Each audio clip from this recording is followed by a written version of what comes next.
The heat that afternoon came off the asphalt at Red Hollow in visible waves, the kind that made the horizon shimmer and breathe like a living thing. August in Montana had no mercy for anyone who forgot to respect it, and the parking lot of the Red Hollow Gas and Fuel on the approach to Highway 41 was proof of that. The concrete baked, the pumps ticked in the slow, patient way of machines that have been doing this one thing long enough to do it without thinking. The air smelled like diesel and the dry, iron ghost of a summer that had gone on 3 weeks too long. Dax Rourke was tightening the rear strap on his saddlebag when the boy ran into the pump lane. He had been on the road since 5 that morning, coming out of Billings on a long westward loop that had no particular destination attached to it. That was how he rode now in the years since he had stopped planning where his roads went and started letting the roads decide for themselves. Some men needed a destination to feel like the ride was worth something.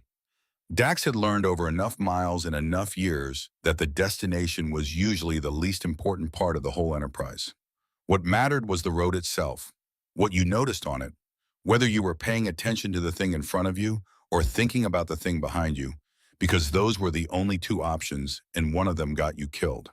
He didn't walk in, he didn't jog. He came in at a dead sprint from the direction of the convenience store, his sneakers slapping the oil-stained concrete in the uneven rhythm of someone moving as fast as their body will carry them, and who has stopped calculating what anything looks like from the outside. His face was already broken open by something that had moved past fear into the territory of pure animal panic. He was maybe 10 years old, fair-haired, built small and lean in the way of children who have been running hard all their lives and have learned to move fast because standing still costs more than it gives. He ran straight for the bikes. 31 Hells Road. Nomads were spread across the north end of the lot. They were stopped the way a chapter stops on a long run, not scattered, not loose, but organized in the way that men who have ridden together for years organize themselves without saying anything about it. Some were at the pumps, some were at the edge of the lot with bottles of water tilted back against the afternoon. Some were leaning on their bikes in the kind of silence that isn't empty, but loaded with the particular satisfaction of men who have earned their rest and know it and aren't going to pretend otherwise. None of them had seen a child run at a row of motorcycles and not flinch at the chrome and the patches and the sheer volume of leather and engine that a chapter represents at rest. Children were supposed to be afraid of them. That was the ordinary order of things, the way it had always worked, and it was an order that served everyone well enough. Parents taught their children to stay away from men like this. Most children learned the lesson thoroughly. The boy ran past all of them. He ran straight for Dax. Not because Dax was the friendliest-looking man in the lot, not because Dax had done anything to signal he was approachable or safe. Dax Rourke was 6'1" and 210 pounds of road miles and hard decisions.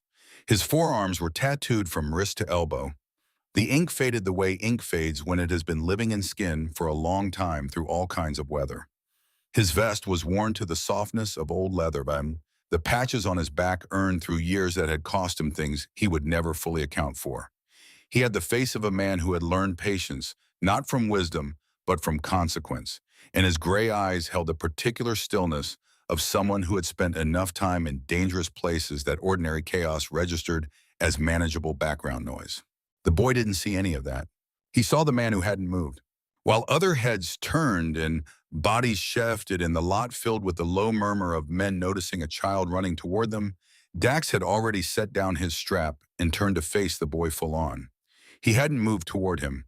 He hadn't raised his hands in the universally helpful gesture of adults trying to signal harmlessness to frightened children.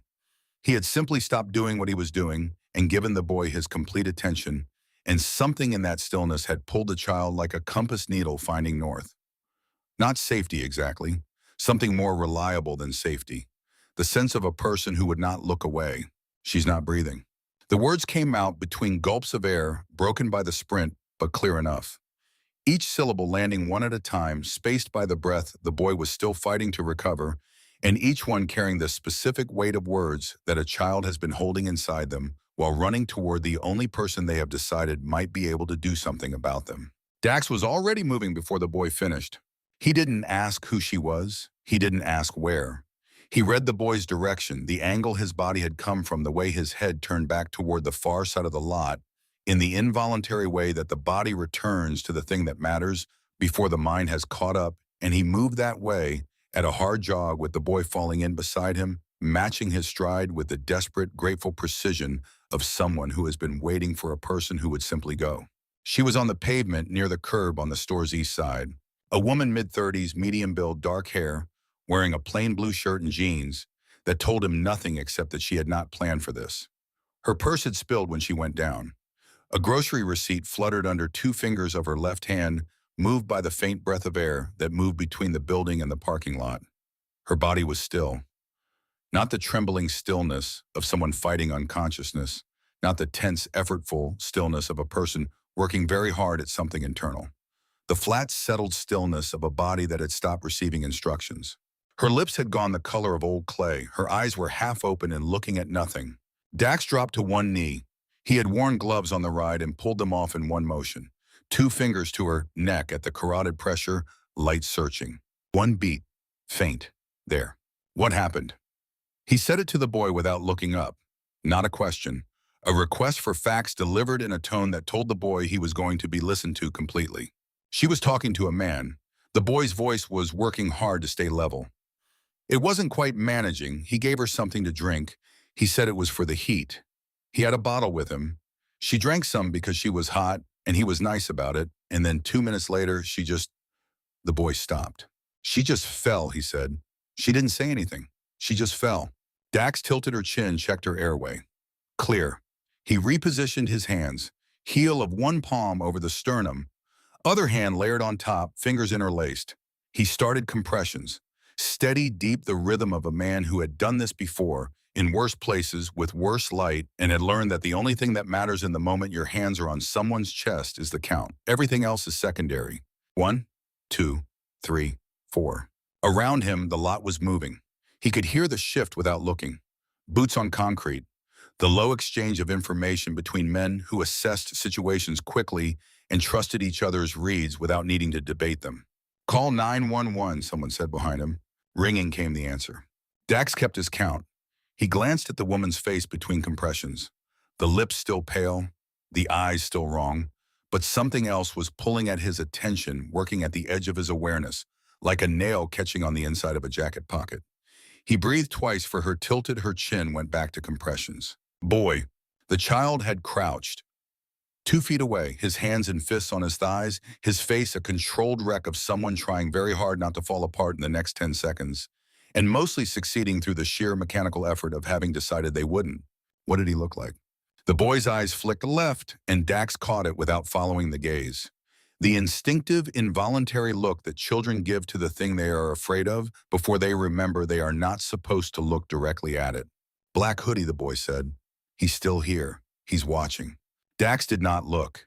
He kept his count, kept his hands moving, but he let his peripheral awareness open up the trained expansion of attention he had developed over years of working in places where the danger never announced itself cleanly. He caught the shape at the edge of his vision, standing near the corner of the building. Not filming, not dialing, not running, just watching with the quiet patience of a man waiting to see if a job had been finished. That was the second thing he registered behind the pulse under his fingers. The first thing had been the smell. Under the heat and metal and asphalt and the ordinary summer air of a gas station lot, there was something he had caught when he tilted her chin to check her airway. Faint, chemical, bitter at the edges in the way that things are bitter when they are not supposed to smell like anything at all. Not a stroke, not heat exhaustion, not the ordinary biological failure of a body on a hot day. Something had been introduced into her system intentionally with the specific purpose of making what came next look like a woman who had simply collapsed. Someone had spent real thought on this. Dax filed that away and kept pressing. The ambulance siren found them about 4 minutes later. It came in hard and loud from the south, swung into the lot with its wheels cutting close to the pumps, and the 2 paramedics were out of the doors before the vehicle fully stopped. The one who dropped beside Dax was mid-30s, competent-eyed, a face made for emergencies, in the way of people who choose to be in the places where emergencies happen. How long, he said. 4.5 minutes, maybe 5. Dax kept compressions going while they transitioned. No pulse when I got here. I've had one faint beat. Airway clear. She was given something. Not a natural episode. The paramedic's eyes sharpened. You sure? I'm sure. The man nodded once and they shifted without ceremony, the practiced handoff of two people who understand that this is not the moment for introductions or explanations or any of the social machinery that normally governs strangers. The driver called from the cab. His voice was tight. "We've got a problem." Dax stood and walked to the cab. The driver had his window down and was looking south toward the on-ramp to Highway 41. Dax looked with him. The highway was dead. Not slow, not backed up the way highways back up when things are merely inconvenient. Dead. A solid wall of vehicles from the junction as far as the eye could follow in the heat, shimmer brake lights, red and unmoving. The whole thing locked in place like a photograph of a road that had forgotten what roads were for. Somewhere down there, a truck had jackknifed across the on-ramp, and the consequence of that was playing out across 4 lanes in both directions. "Jackknife on the ramp," the driver said. His voice had the quality of a man who had already done the math and did not like what the math produced. "Dispatch says minimum 40 minutes before the lane's clear enough for us to move. She needs County General. That's the only trauma center with the toxicology equipment if she's been poisoned." Dax stood and looked at the highway for 3 seconds, the exact amount of time required to confirm that the situation was what it appeared to be and not better than it appeared. Then he pulled out his phone. It was a heavy thing, black-built for people who go places where consumer devices do not survive. He had owned this model for 6 years and replaced it twice when the hardware gave out, always to the same model, because some tools work and you don't fix what works.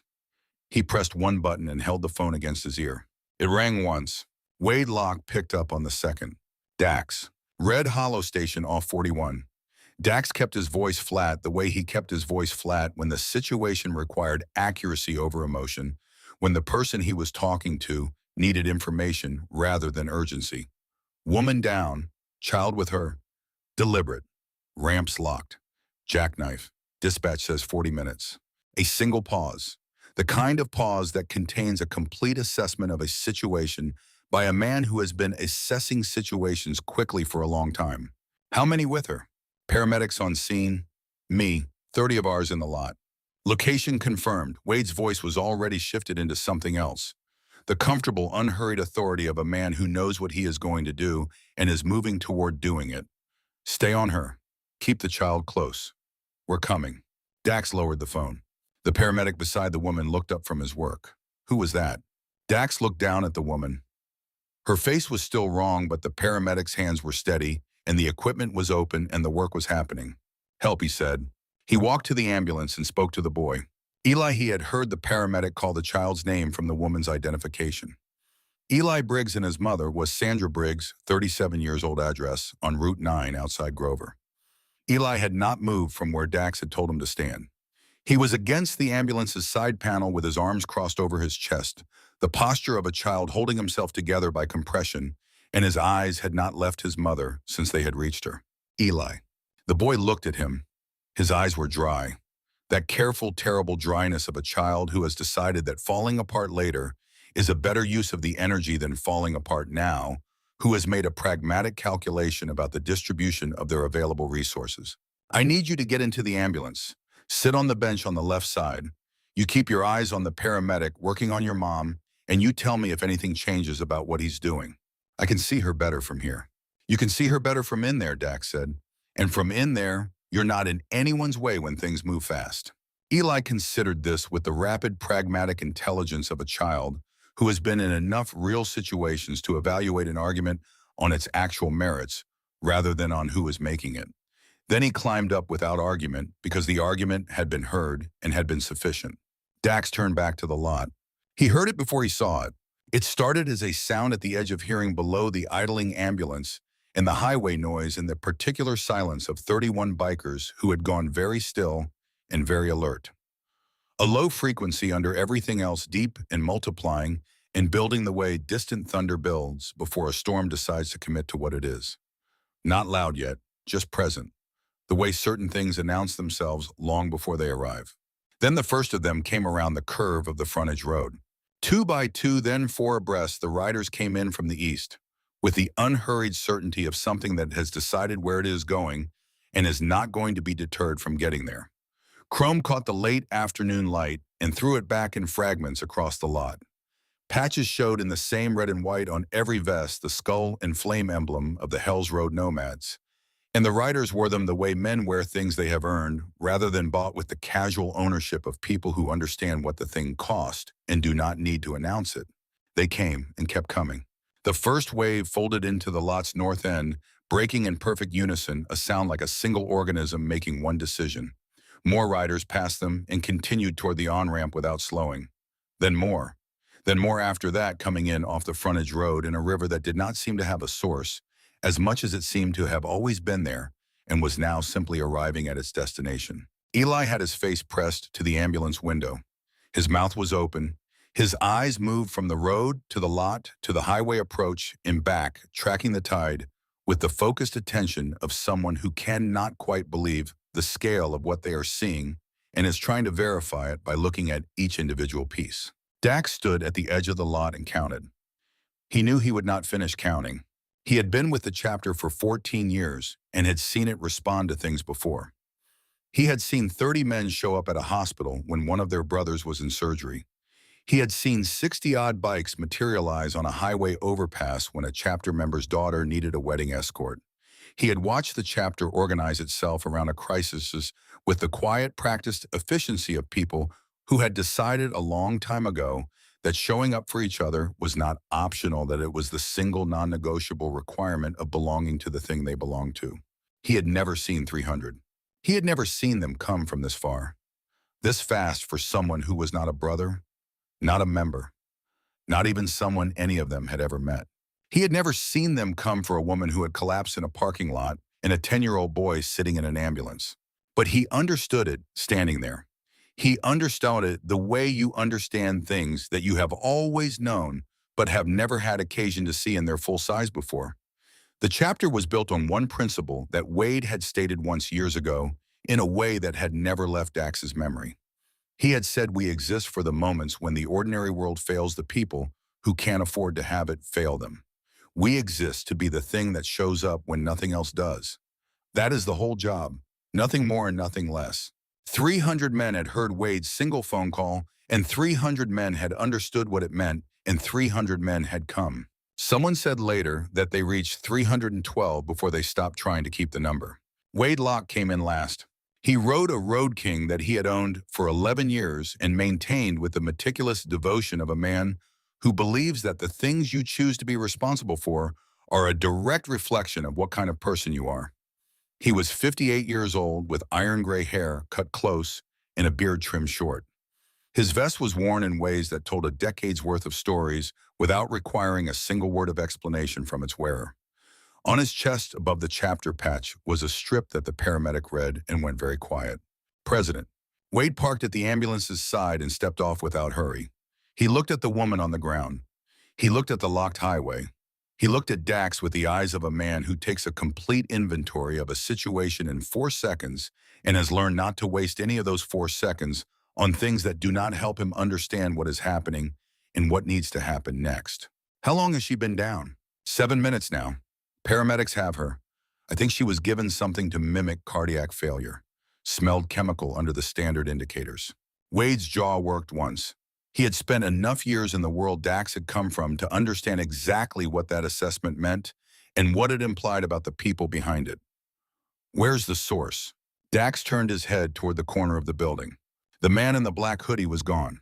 He had been there 30 seconds ago. The spot where he had stood was empty, the corner of the building, or just a corner of a building again. Nothing marking that a man had stood there and watched a woman he had poisoned and waited to see what the heat in the empty parking lot would do to her. The absence of him was as specific as his presence had been. Dax absorbed this without expression. Black hoodie, he said. Eli got a better look. White male, average height, mid-30s. Eli said he had a bottle with him, gave her a drink like it was a kindness. Wade looked at the row of bikes already staging at the lot's edge, their riders receiving instructions through the quiet network of a chapter that had been working together long enough to communicate in gestures and positions rather than words. I want him found, not touched, found and watched. Riders dispersed. The paramedic working on Sandra looked up with an expression that Dax had learned over years to read accurately. The expression of a man who is doing everything that can be done and knows it might not be enough and is telling you both things at once. We need to move, the paramedic said. Her rhythm is there, but it's wrong. Whatever she was given is still working. County General has the toxicology equipment. If we don't get her there in the next 20 minutes. He didn't finish the sentence. He didn't need to. Dax looked at Wade. Wade was already looking at the highway. What happened next was not chaos. That was the thing that people who watched it from their car windows, pressed against the glass, with their phones out, and their faces complicated with confusion and something else they couldn't quite name, would remember afterward. It was not a mob, it was not a swarm. It was not the loud, aggressive imposition of force that their preconceptions about men like this had prepared them to see. It was something closer to surgery. Wade raised one hand. Riders moved. They moved the way a tide moves, not because any individual part of it has decided where to go, but because the whole thing has understood its direction and is committed to it. Bikes poured onto the on-ramp shoulder. They crossed the junction. They positioned themselves in the stalled lanes with the systematic precision of men who had thought about the logistics before they arrived, who had done this or something enough like it that the movements came without hesitation. They did not shout. They did not hit anything. They did not fight the jam. They disciplined it. A bike stopped sideways across lane 1. Another mirrored it in lane 2. Riders positioned at the shoulder edges. Others moved to the exit points, forming stops that were not barriers, exactly more like very firm suggestions made by objects that weighed 800 pounds and had no interest in being relocated. Drivers in the stalled lanes craned their windows down. Some shouted, some filmed, some watched with the expression of people witnessing something they have no existing category for, which is a particular kind of attention that goes very still and very focused and almost forgets to judge. And down the center of it all, a lane opened. Clean, straight, wide enough for an ambulance. Held open by the collective weight of 312 bikes, and the men who rode them by the collective decision of a chapter that had answered one phone call and come. Wade walked to the ambulance driver's cab. You follow the rider in front. Keep your wheels on his line. You don't stop for anything. The driver looked at the corridor. He looked at Wade and the police. They'll understand when they see what's in the back. Wade walked to his own bike and kicked it to life. Dax took the position at the front of the line, his bike nose toward the corridor. A rider pulled up beside him on the right, another behind. Two more spread wide like wings, their bodies and machines, forming a moving shield around the space where the ambulance would travel. The ambulance doors closed. The siren engaged. Dax looked back once. Through the small rear window of the ambulance, he could see the shadow of Eli sitting on the bench, one hand resting against the wall near his mother's head. Not praying, not crying, watching. The kid watched with the same focused interior stillness that Dax had seen in combat medics and good mechanics and anyone who has decided that the most useful thing they can do right now is to see exactly what is in front of them. Dax faced forward. He put the bike in gear and rolled. The corridor held. It held because the men holding it had decided it would hold, and they had the numbers and the discipline and the collective commitment to make that decision stick against the ordinary chaos of a stalled highway on a hot afternoon. Cars that tried to nose into the lane found a bike already in the gap before the driver had finished forming the thought. Shoulders that looked like exits had riders stationed at them. The junction where the on-ramp met the main highway, usually the choke point where everything tangled into the worst version of itself, was clean and controlled. Dax rode and kept his eyes moving.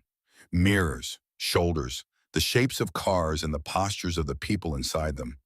The weight of the situation had a specific gravity that he had learned to feel the way a good rider feels the road through the frame of the bike before the sensation becomes conscious in the nerves rather than the mind. He felt it now. Something in the handling of the moment that was not right, not in the way the highway was not right, but in a different register. A register he recognized. He kept riding. Two patrol cars had angled across the right lane at the crest of the ramp, their light bars going, two officers standing near their hoods, with the flat, watchful posture of men who had seen the convoy coming and had not yet decided what to do about it. Dax slowed his approach. Behind him, Wade's voice came through the earpiece. Steady. Let me handle the badge. Wade rolled forward and stopped 10 feet from the first patrol car. He did not rev his engine. He did not posture. He sat on his bike in the flat afternoon light and looked at the officer nearest to him with the patience of someone who has nothing to prove and knows it and knows that the other person in the conversation does not know it yet. "She's dying," he said, and angled his head back toward the ambulance threading up through the corridor behind him. "Move your car." The officer's mouth moved. His eyes went to the ambulance, to the corridor, to the 300 bikes holding it open like something that had been built here permanently. He made a decision that was not the one he would have made without looking at all of those things. He walked to his car, got in, and backed it out of the lane. The second officer did the same. The corridor held. They came off the ramp onto the highway proper, and the world opened up. The highway stretched ahead in a thin line of controlled motion inside the larger stillness of everything stalled around it. Dax controlled his speed, not reckless, not slow. The right speed for a moving box around something that could not afford to stop. He watched his mirrors. He watched the shoulders. He thought about the man in the black hoodie.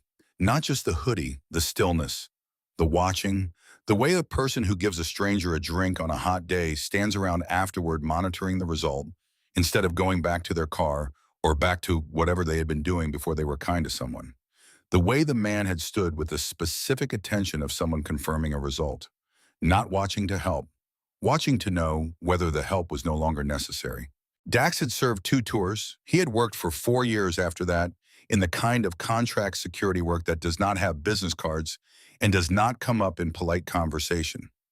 He had learned in those years to read the difference between the violence that is reactive, the violence of fear and anger, and circumstances that got out of hand, and the violence that is professional. The violence that is planned, the violence that has a person behind it who woke up that morning knowing they were going to do this and felt nothing particular about the knowledge. Professional violence had a signature. It was in the stillness of the person doing it, in the absence of urgency, in the way the body moved with purpose, but without agitation. The man in the black hoodie had that stillness. He was not afraid of what he had done. He was not proud of it either. He had simply done it the way you complete a task, and he was watching to see if the task had been completed successfully, and if it had not been completed successfully, he would have another task to do. Someone had sent him. Someone had sent him to a gas station on a Thursday afternoon where a woman named Sandra Briggs would stop for fuel on her way to wherever she was going, and that someone had known she would be there, which meant either they had followed her or they had known where she was going. And either of those things meant that what had happened in that parking lot was not random and not ordinary and would not end with Sandra Briggs waking up in a hospital bed and going home to her kid. It would end somewhere else, in a place that someone had already prepared. Unless Dax changed where it ended. The hospital appeared on the horizon, a low brick block sitting in the heat shimmer, the county flag above the entrance barely moving in the dead August air. The siren behind him hadn't stopped since the lot.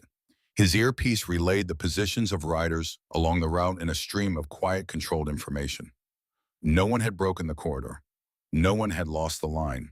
He came off the highway onto the hospital access road and began to slow. And then he saw it. At the emergency entrance outside the automatic doors that opened and closed on the constant business of the county's sick and injured, a man in green scrubs stood with his arms at his sides and his face turned toward the approaching convoy. Not moving, not reacting the way medical staff react when an ambulance comes in with a siren going and something urgent in the back.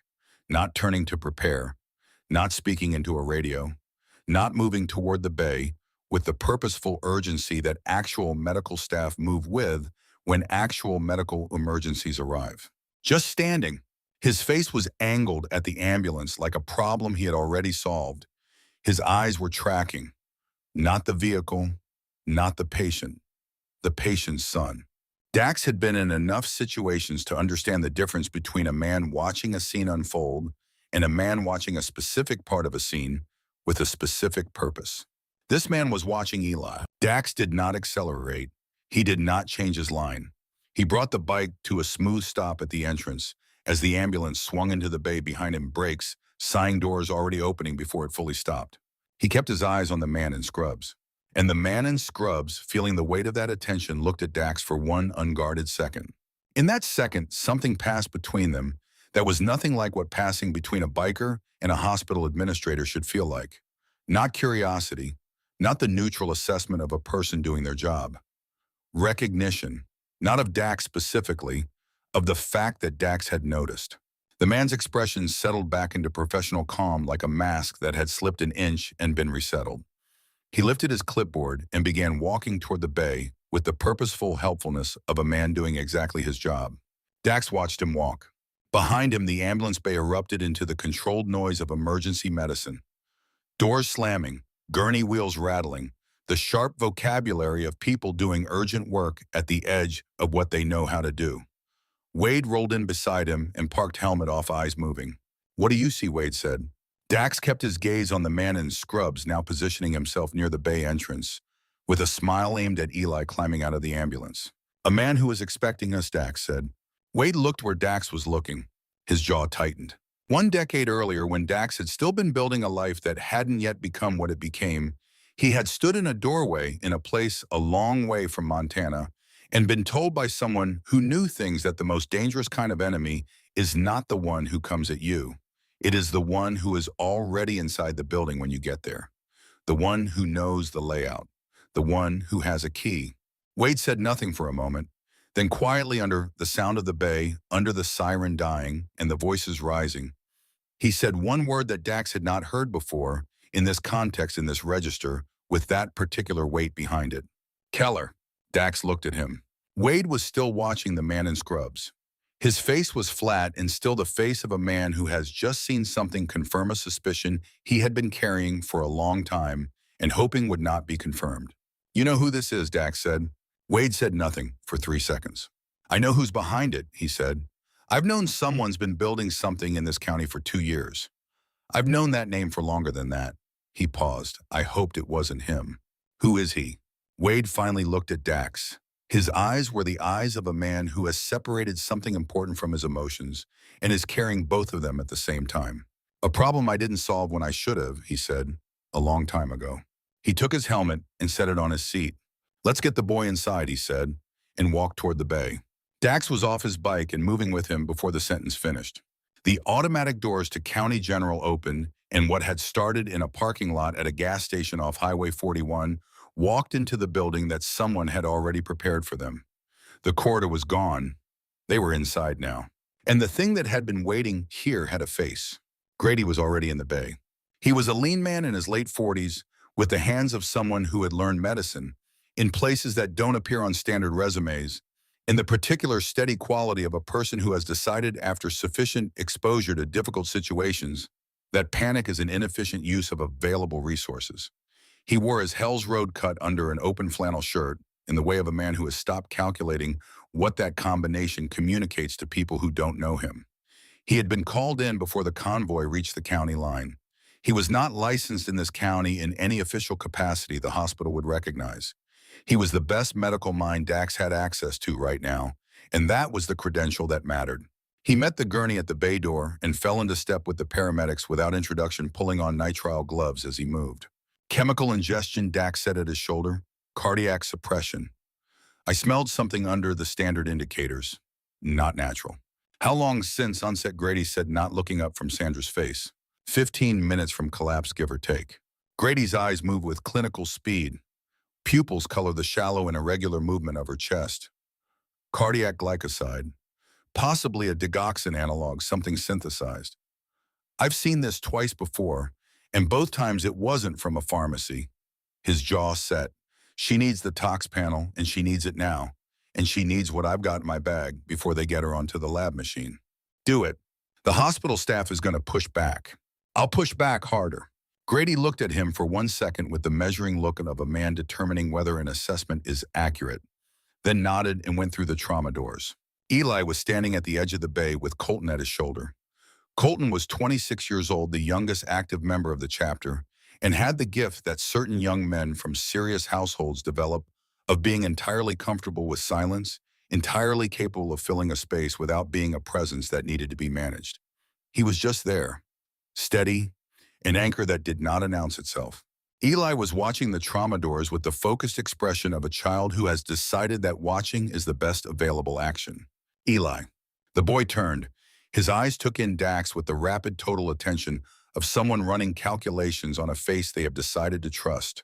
They took her inside. They're working on her. They know what they're doing. Eli looked at the man in scrubs who had drifted to a position near the reception desk and was doing something with a clipboard that looked like work. I've seen him before. His voice was very quiet. Dax crouched to the boy's level. Tell me. At the gas station. Not at the pumps. At the edge of the lot. Eli's eyes stayed on the man. He was there before the man in the hoodie. He was watching the whole time. Did the two of them talk?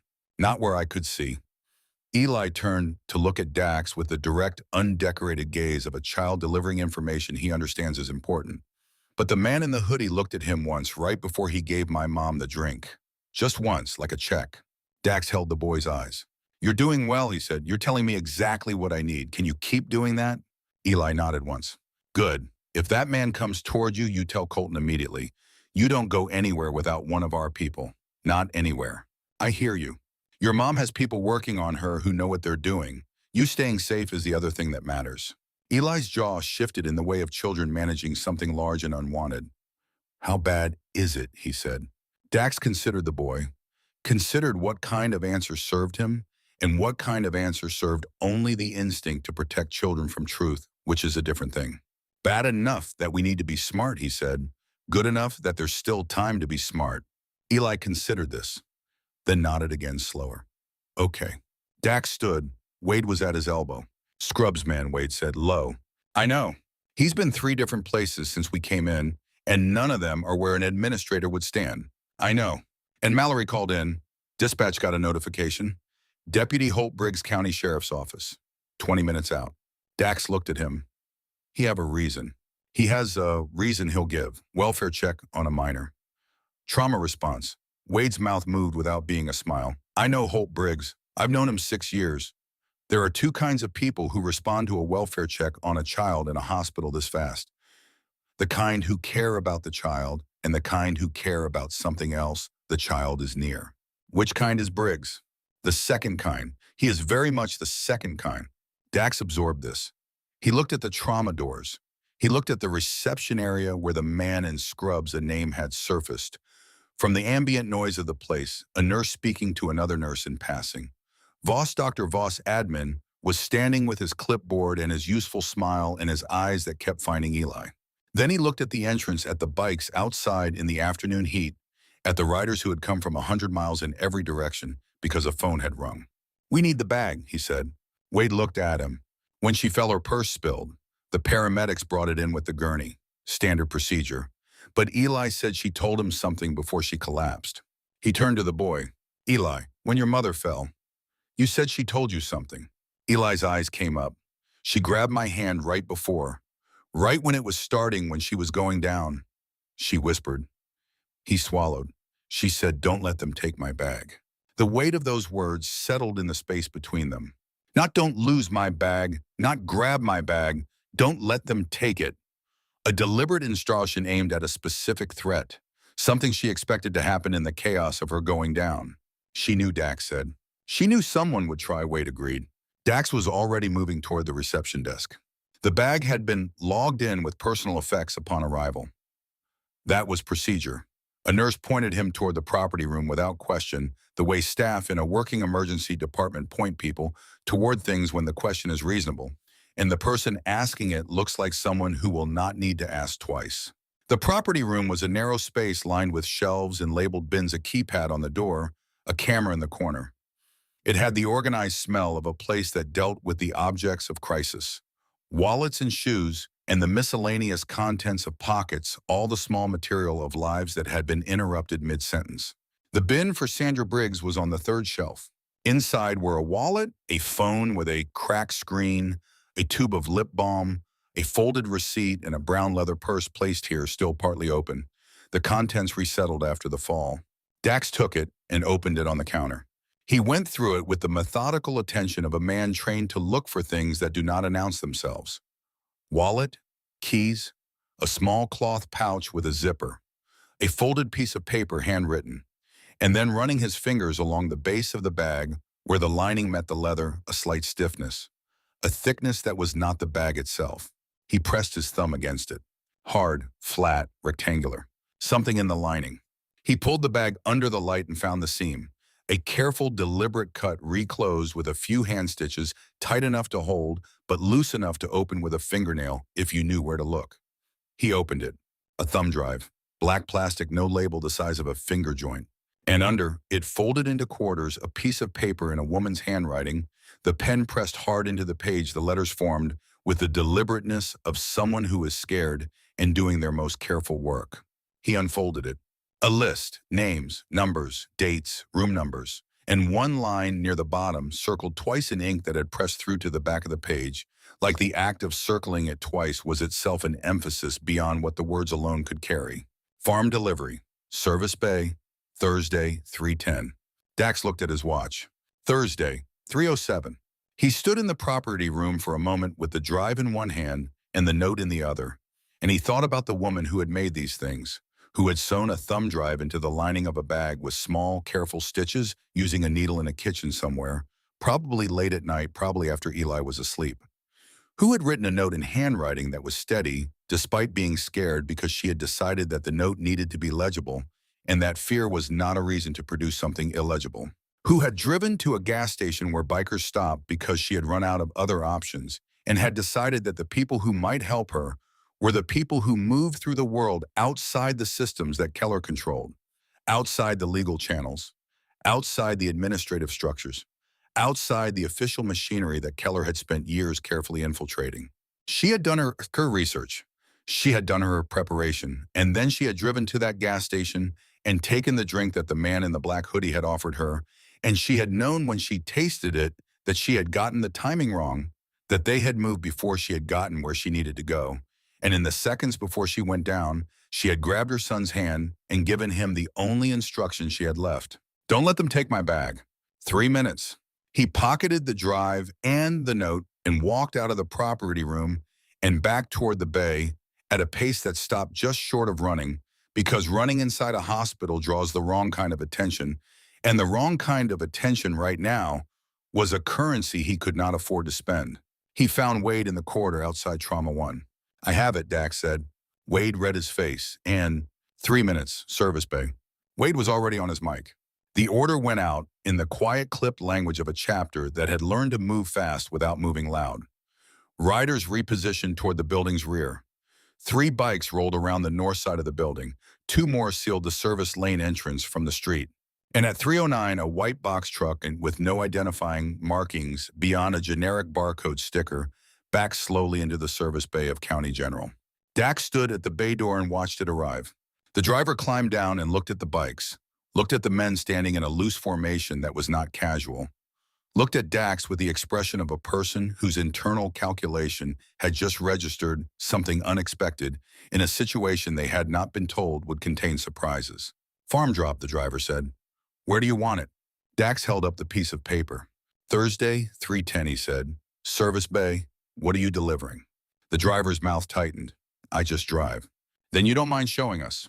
The driver looked at the bikes, at Wade, at Dax. He reached up and pulled the rear door latch. Inside, stacked in careful rows in temperature-controlled totes, were hundreds of vials. Clear liquid, small printed tags on each one, not pharmaceutical labels, but codes. Nothing that would survive a police inventory without a code key that wasn't here. Grady appeared at Dax's shoulder. He looked at the vials. He picked one up, turned it under the bay light, read the code. This is the compound, he said. Quiet, absolute. This is what they gave her. Synthesized, not available through any legal channel.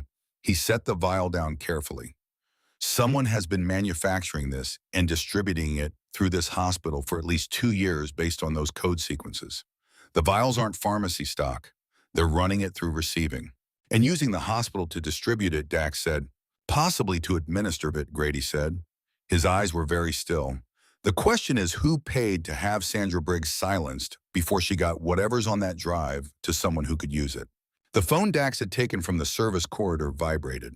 Unknown number. He answered it. A voice came through, calm, unhurried, the voice of a man who had learned to save energy by not being loud about things because being loud was something you did when you needed other people to believe something. This voice didn't need that. You're louder than we planned, it said. Dax looked at Wade. Wade had gone very still. Hand over the boy, the voice continued. This ends. Dax kept his voice flat. Who is this? A slight pause that contains something very close to amusement. The person keeping your world from getting louder. Wade took one step toward Dax and spoke low enough that only Dax heard it. Keller, he said. That's Silas Keller. The name landed the way a name lands when you've been waiting for a decade to hear it in exactly this context and have been hoping you wouldn't. Wade's eyes were the eyes of a man settling a debt he had been carrying for a long time. Dax spoke into the phone. The boy goes nowhere. The line went quiet for one breath. Then I didn't ask. And the connection cut. Dax lowered the phone. Behind him, the truck driver had taken 3 careful steps backward toward the cab. A rider moved to block him without being asked. The bay held the stillness of a room that has just understood what it contains. Somewhere deeper in the building, an alarm began to sound. Not a fire alarm, not a code for cardiac events.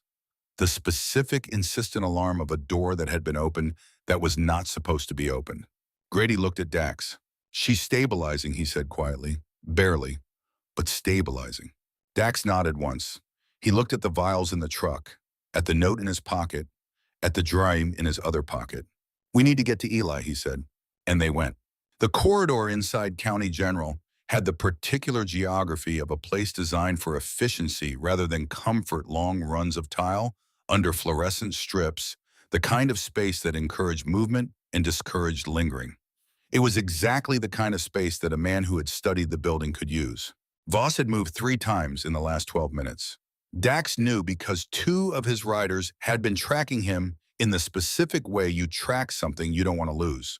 From the entrance to the reception area to a position outside the trauma wing, each move ending closer to Eli.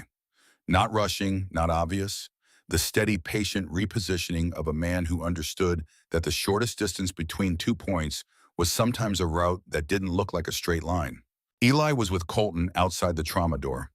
Colton had his weight balanced and his hands at his sides, the stance of a man who is not looking for trouble and will not let trouble find the boy standing next to him. Voss came around the corner from the administrative corridor with his clipboard and his smile and walked toward them with the easy purposefulness of a man doing his job. The boy can come with me, he said. We have a quiet room. He's fine here, Colton said. Hospital protocol for unaccompanied. He's not unaccompanied, Colton said. He's with me. Voss looked at Colton the way people look at obstacles they have decided to classify as temporary. Then he looked at Eli, and Eli looked back at him. The boy's face was still and measuring, and in it was something that Dax's gut recognized before his mind caught up to it. Not fear, not confusion, clarity, the terrible, useful clarity of a child who has been paying attention and has recognized something he was not supposed to recognize. I've seen you before, Eli said. Voss's smile didn't slip. It adjusted. The subtle recalibration of an expression maintained by practice. I work here, he said pleasantly. Not here, Eli said. At the gas station. You were there before the man in the hoodie. 1 second, 2. Voss's smile stayed exactly as it was. You're in shock, he said. It's understandable. You've been through. He's not in shock, Dax said. Voss turned. Dax was standing 10 feet away, having come around from the service corridor at a pace that had not announced itself. Wade was 2 steps behind. The clipboard lowered by a fraction. Not much. Enough. Your family, Voss said, recalibrating towards something manageable. I understand you want to be with the boy. But hospital policy. Which room, Dax said. I'm sorry. The quiet room. Which room is it? Voss blinked. It's on the 2nd floor family area. Show me. A pause.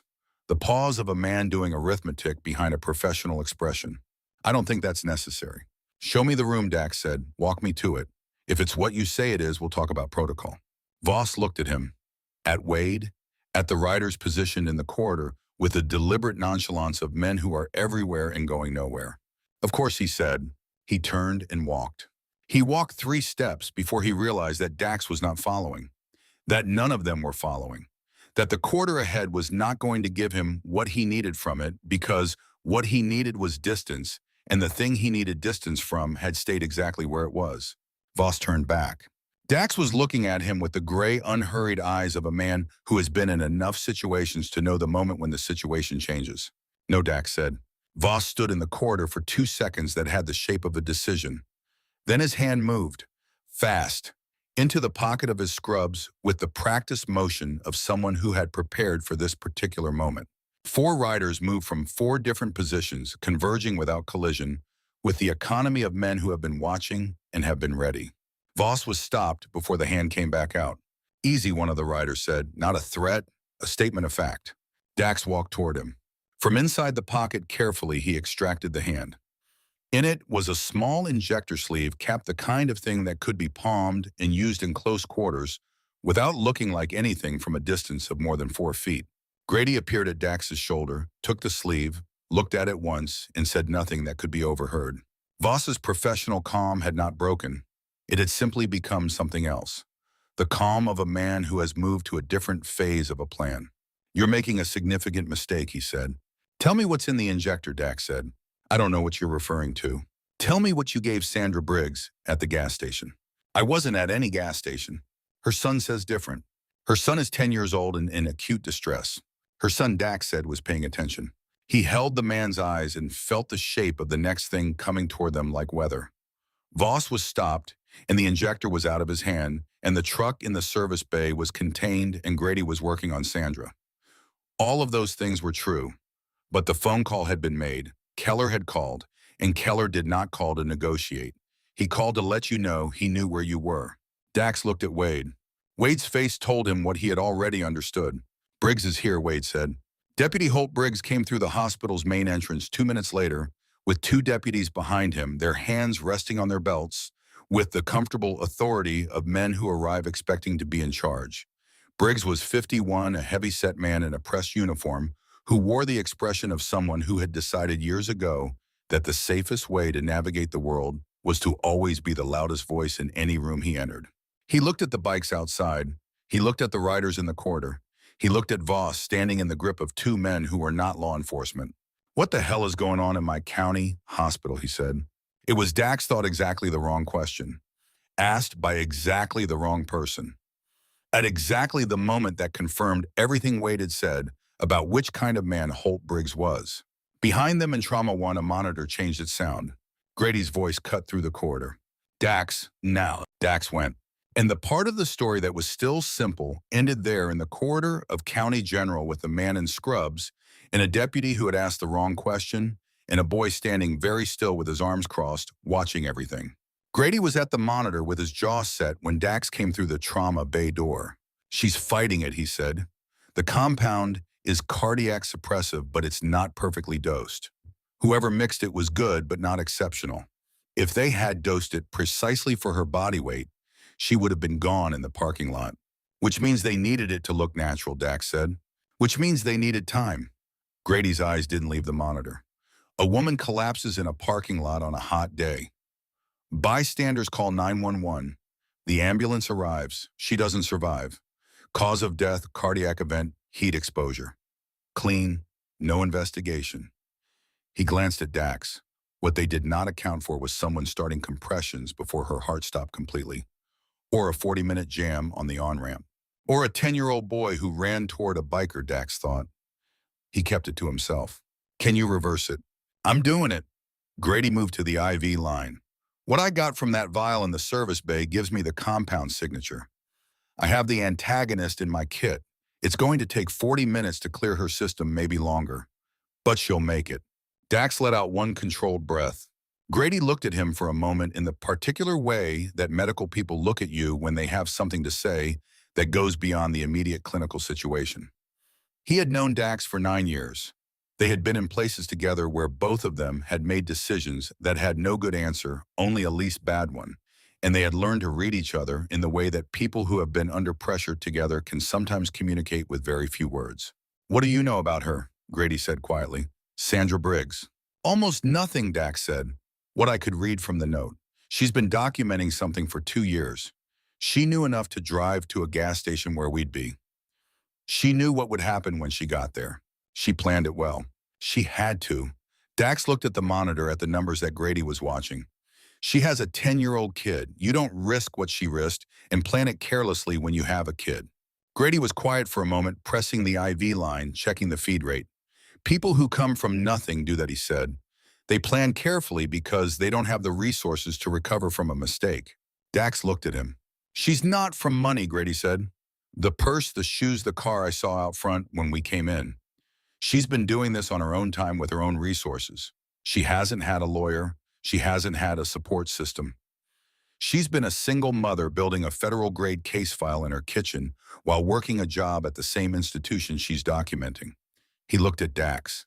That's not just brave. That's a particular kind of stubborn that you don't see very often. Dax thought about that. What she needs, Grady continued, not looking up from his work, is for whatever's on that drive to get to people who can act on it before Keller's people neutralize the chain of evidence. If she survives and the drive disappears, there's no case. If the drive surfaces without her, there's no corroboration. He glanced at Dax. They need both. Dax patted the pocket where the drive sat. He could feel its weight against his ribs through the leather. She's going to want to see her son when she's conscious, he said. She will be, but not for a while. Keep the boy safe until then. Dax went back into the corridor. The corridor had shifted. Briggs had moved from the entrance to a point outside the trauma wing, which meant he had moved past two riders without incident and was now 15 feet from the trauma door. His deputies flanked him. His eyes were on Voss, who was in the technical custody of two Hell's Roadmen, but was cooperating in the performative patient way of someone who knows the more compliant they appear, the more time they are buying. Briggs turned when he heard the trauma door open. He looked at Dax with the expression of a man encountering something he has prepared a category for. You're in a restricted area. I'm going to need you to step back and let the medical staff. The medical staff are inside doing their job, Dax said. What are you here for?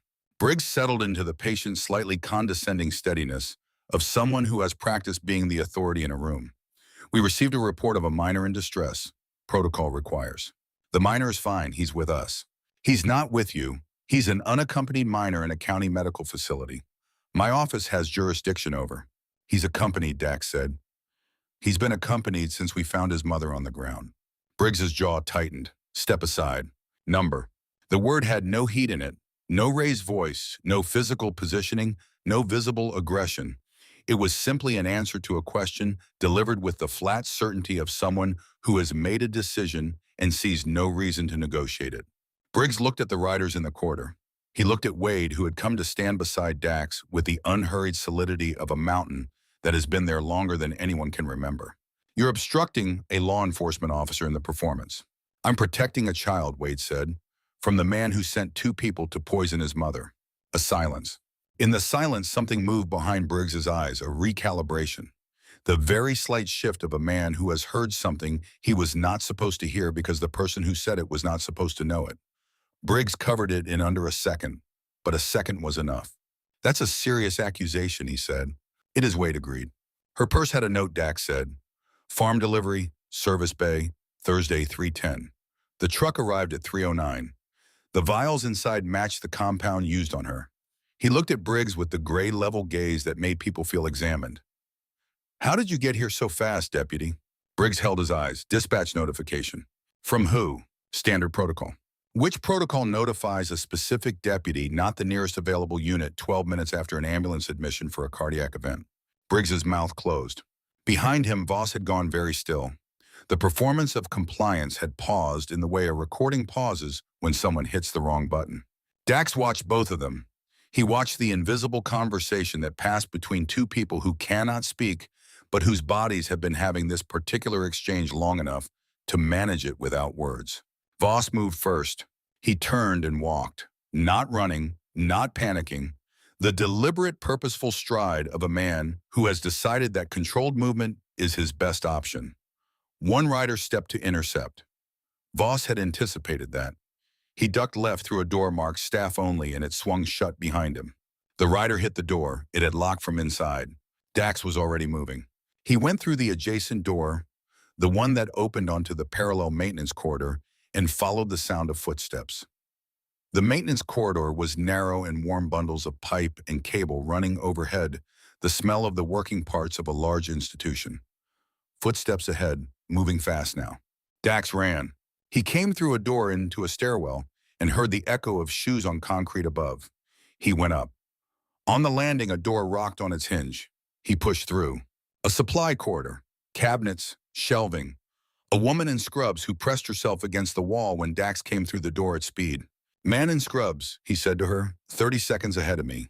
She pointed, hand shaking, toward the end of the corridor. He came through two more doors, following the logic of a man trying to reach a service exit, and found himself in the laundry facility. Hot, loud, with industrial machines. The smell of bleach and heat. Voss was at the far wall. He was pulling a rolling linen cart toward a door marked Service Exit, the kind of cart large enough that a man could make use of if he thought he had any remaining good options. He turned when he heard Dax come through the door. His eyes did the calculation that faces do when they have run out of quarters.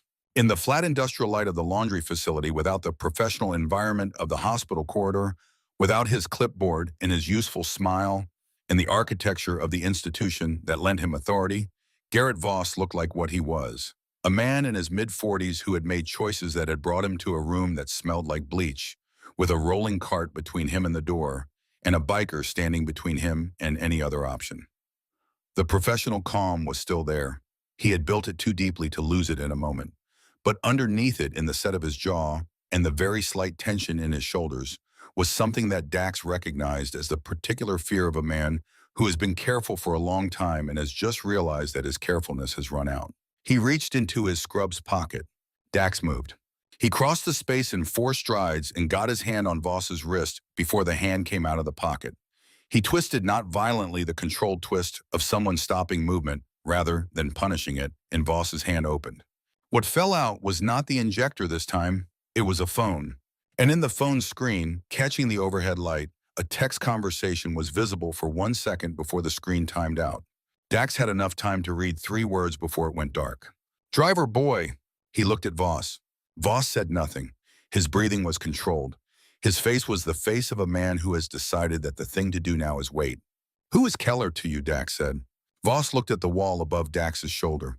The compound in the truck, the names on the list Sandra Briggs was carrying, the vials that match the one that's in her system right now. He kept Voss's wrist locked. "This has been running through this hospital for 2 years. How many people?" Voss looked at the ceiling. "How many patients have died and had it recorded as cardiac events?" "Nothing. She has a 10-year-old son," Dax said. Something shifted in Voss's face. The smallest thing. It moved like the ghost of a conscience that had been overridden repeatedly but had not entirely disappeared. Then it closed again. "You're not law enforcement," Voss said. "You're a biker in a hospital with a man in custody who will press charges." "Driver boy," Dax said. "That's what the text said. Who sent it?" Voss's mouth closed. Dax released his wrist. He stepped back. He kept his eyes on the man. He looked at Voss for a moment longer. At the scrubs, at the badge, at the particular shape of a person who had arrived at this place through a series of small compromises that had each seemed manageable in isolation until the accumulation of them had produced something that would have been unrecognizable to the person he was at the beginning of the series. That was how it always worked. Nobody woke up one morning and decided to become Garrett Voss. They became Garrett Voss one decision at a time, each one easier than the last because the previous one had already moved the line. 2 riders came through the laundry door. Dax handed them Voss with a look. He took the phone. He walked back out into the corridor and called Grady. "He's running a distribution network through this hospital," Dax said when Grady answered. Sandra had the documentation. "Whatever's on the drive is the evidence." "Then we need that drive in federal hands," Grady said. "Not county, not this county specifically. Federal. Working on it." "Working faster," Grady said, "because her vitals just spiked. Someone interfered with her IV line." Dax stopped walking. "I locked the trauma bay," Grady said. His voice was controlled, but the control was working harder than usual.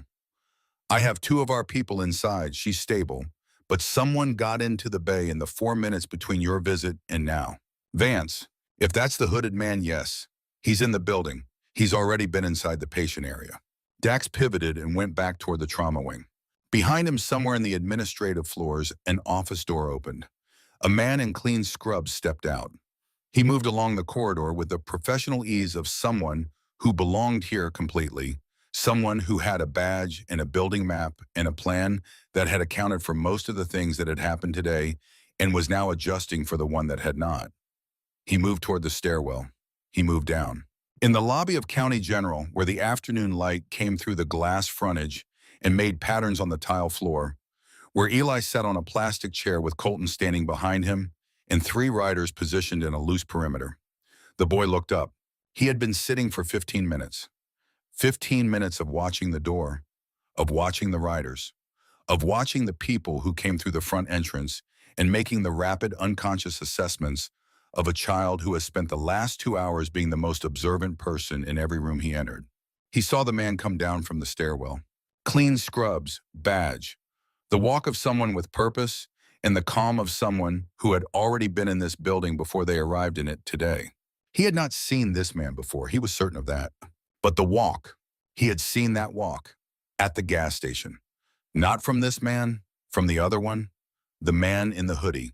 They had the same walk, the same economy of movement, the same absence of looking around, which is what people do when they don't know where they are. These two men had both been in places before they arrived in them. Colton, Eli said. Colton leaned down without hurry.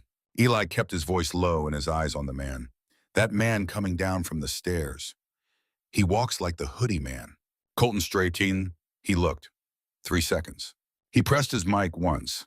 The man in the clean scrubs reached the lobby floor and oriented himself toward the corridor that led to the trauma wing.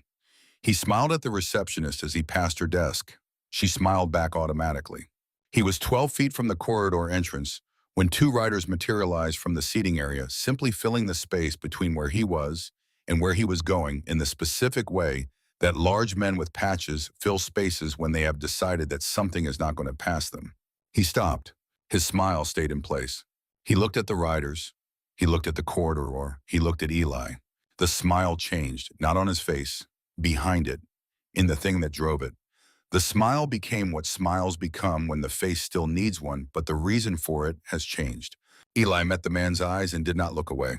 The man said evenly, "I'm on staff here. Could you?" Badge, the rider said, not rudely, just as a statement of what was required. The man's hand moved toward the badge on his scrubs. And Vance, because that was his name, because he had been using 3 different badges in this building for the last 2 hours, and they were all real and all belonged to people who had provided them, willingly produced a badge that said what it needed to say, and waited. The rider looked at it. Vance moved. He went left fast, slipping the rider's angle, and he was through the gap and into the corridor before the second rider could close. Colton stepped in front of Eli. Dax came around the corner from the trauma wing at a dead run. He and Vance hit the corridor intersection at the same time from opposite directions. For 1 second, they were 2 feet apart. Vance's eyes were the same as they had been in the parking lot of the gas station. The flat professional calm of a man doing work rather than feeling things. He had a syringe in his right hand held low the way you hold something you want to use in close quarters without advertising the intent. Dax hit him. Not a swing. A tackle shoulder to sternum, driving him back into the wall with the full weight of a man who had been moving toward him at speed. The impact was a flat, hard sound. The syringe clattered against the tile. Both of them went down. Vance moved fast from the floor. He was trained in the way of people who have spent years in environments where being on the ground is a recoverable position if you move correctly. He got his arm around Dax's neck from behind, applying leverage. Dax drove his elbow back into Vance's ribs, once, hard. The grip loosened. He rolled, came to one knee, and drove a forearm into Vance's chest that put him against the wall again. He got his forearm across Vance's throat, pressing, holding his knee against the man's thigh, keeping him pinned. Vance's hand flashed up and threw something into Dax's face. Powder, a fistful of it, white fine straight at his eyes. Dax jerked back, his vision blurred, flooded tears streaming. He blinked hard and felt Vance slip free the way a trained man slips free using the loosened grip in his own body weight together. He heard running. He wiped his eyes with the back of his wrist. He was looking at an empty corridor. At the end of it, a stairwell door swung on its hinge. Dax stood. He pulled in a breath. His vision was coming back in waves, clearing at the edges first. He pressed his mic. "He's in the south stairwell, east side," he went down. Copy came back from 2 voices. Wade's voice, service bay. "Covered." A rider's voice came through after a pause. "He's out of the building. Back service road. We have eyes." Dax looked at the corridor. He looked at the syringe on the floor. He pulled out the phone he had taken from Voss. He looked at the last text again. Drive or boy. Keller had been willing to have Sandra Briggs silenced. He was willing to move on her son to create leverage. The drive was the thing, the documentation on it. If the drive disappeared and Sandra didn't survive to testify and Eli was taken somewhere controlled, there was nothing left. The hospital went back to being a hospital. The distribution network went back to being invisible. Keller went back to being a name nobody could connect to anything that mattered. He put the phone away. He found Grady outside the trauma bay door. "She's stable," Grady said immediately. "IV interference was minor reversed. Whatever they put in the line didn't deliver in time." He paused. "She's conscious." Dax looked at the bay door. "She's asking for Eli," Grady said. Dax nodded once. Then he looked back toward the lobby where Eli was sitting. He walked to the lobby. He crouched down in front of the boy. "Your mom is awake," he said. Eli's jaw shifted. His eyes went to the trauma door down the corridor. "In a minute," Dax said. "First, I need to tell you something." He held the boy's eyes. "The man in the scrubs who just ran through this lobby, you recognize something about him." "The way he walked," Eli said, "like the hoodie man." "You were right," Dax said. "That was good. That was exactly the right thing to notice." Eli looked at him. "We got him out of the building," Dax said. "He's not going to get to your mom. But there are still people involved in this who haven't been stopped yet, which means we need to be careful for a little longer." "Can you do that?" Eli nodded once. "Good. Now let's go see your mom." They walked to the trauma bay together. Grady stepped aside. Dax held the door. Sandra was pale thin in the way people are thin when their body has been fighting something and has won but has not yet recovered from winning. Her hands had the particular fragility of someone who has been very close to something and come back from it with most of themselves intact. An oxygen tube was still in her nose. The monitor beside her was showing numbers that Grady had told him were acceptable. She turned her head when she heard the door. Eli walked to her bed. He didn't say anything. He got onto the bed beside her carefully and put his head against her side, and she put her arm around him and her hand on his hair, and for a long moment the room was entirely quiet. In the quiet was everything that two people who have been on opposite sides of a very bad day can say to each other without using words. Dax stood at the door and watched them. He had intended to leave, to let them have it, but Sandra looked up and met his eyes over the top of her son's head, and what was in her eyes was not the gratitude of someone who has been rescued. It was the look of a person who has been seen, who has had the thing they were carrying recognized for what it was. She nodded once. He nodded back. Outside the hospital in the garage on level 2, a black SUV sat backed into a corner space with its nose toward the exit lane and its windows dark. It was the kind of parking that was not about convenience. It was about sight lines, clear view of the entrance, clear view of the exit, a space a careful man would choose. Silas Keller had chosen it. Dax went down with Wade and 2 riders. The garage was 3 levels of concrete and shadow, the kind of structure that collects heat in the day and gives it back in the evening with no interest in whether you want it. Level 2 was half occupied. The afternoon light came in from the ramp entrance at a low angle and lay across the concrete floor in strips that made the shadows between the parked cars very dark. The SUV's rear window lowered 2 inches when they came onto the level. Dax stopped 15 feet away. He could feel the shape of the situation the way a rider feels crosswind before it arrives. Keller had come himself because the drive and what it contained was something only Keller could retrieve. Because Voss and Vance and Briggs were tools that could be discarded, but the documentation was the thing that could not be replaced once it was in the wrong hands. Keller had come himself to make the exchange. The question was what Keller thought he had to exchange with. Wade moved up beside Dax. They stood in the garage for a moment, the two of them in the flat light and the diesel smell of a space that was supposed to be about cars and was now about something else entirely. Dax had been in enough standoffs to understand their grammar. The first move was always a statement about who you were, not what you wanted. Who you were. You communicated that in the first 5 seconds, and everything that followed was downstream of it. Wade understood this better than anyone Dax had ever known. He had been doing this for 30 years. Then Wade said, "Silas." The name filled the garage in the particular way that names fill spaces when the person being addressed knows that the person saying their name has earned that usage and is not afraid. A pause. The rear window lowered further. A man's face appeared in the gap. Mid-50s lean, the kind of lean that came from discipline rather than deprivation. He had the face of a man who had spent a long time making other people's decisions for them and had stopped finding it interesting. There was intelligence in the eyes and something else alongside it, the particular quality of a man who has operated without consequence for long enough that he has stopped fully believing in the existence of consequences. Not stupidity, something more dangerous than stupidity. The comfortable certainty that the rules that applied to other people were administrative details rather than structural realities. Dax had seen that quality before, usually right before someone discovered they were wrong about it, Wade Keller said. The word had layers, not warmth, not hostility. The specific compressed meaning of a word spoken between two men who have a shared history and are currently standing on opposite sides of the thing that history produced. Been a long time, Wade said. Not long enough given why you're here. I'm here because a woman is alive when she was supposed to be dead, Wade said. And a boy is in a lobby upstairs when he was supposed to be somewhere else. Keller looked at him for a moment, then his gaze moved to Dax, the flat, comprehensive look of a man assessing something new. Your man, Keller said. Yes, he has the drive. He does. Then we can have a conversation about what happens next. Dax looked at the SUV, at Keller's face in the window. There's no conversation, Dax said. Keller's gaze came back to him. There's always a conversation. There's no conversation about the boy, Dax said. There's no conversation about Sandra Briggs. The drive goes where it goes. The only conversation we can have is about whether you want to be in a county garage in Montana when 300 men and the FBI arrive, or whether you want to be somewhere else. The garage was quiet for a moment.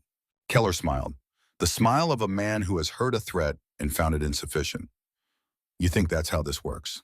I think you came here yourself, Dax said. Men who come themselves to things are men who have a specific personal stake. I think what's on that drive has your name on it in a way that no amount of distance could protect. I think you couldn't let someone else handle it because you knew someone else would fail. Keller looked at him. They did fail, Keller said. Yes, which means this is now a different kind of problem. It is. The window came down fully. Keller's hand rested on the door. He was looking at Wade now with the expression of a man reopening a conversation that had been closed a long time ago and had never fully settled. You know what I can offer, he said to Wade. You know how this works. I do, Wade said. I also know how I work, same as the last time you tried to have this conversation. Keller's jaw set. The boy stays, Wade said. The woman stays. The drive goes where it goes. A long silence.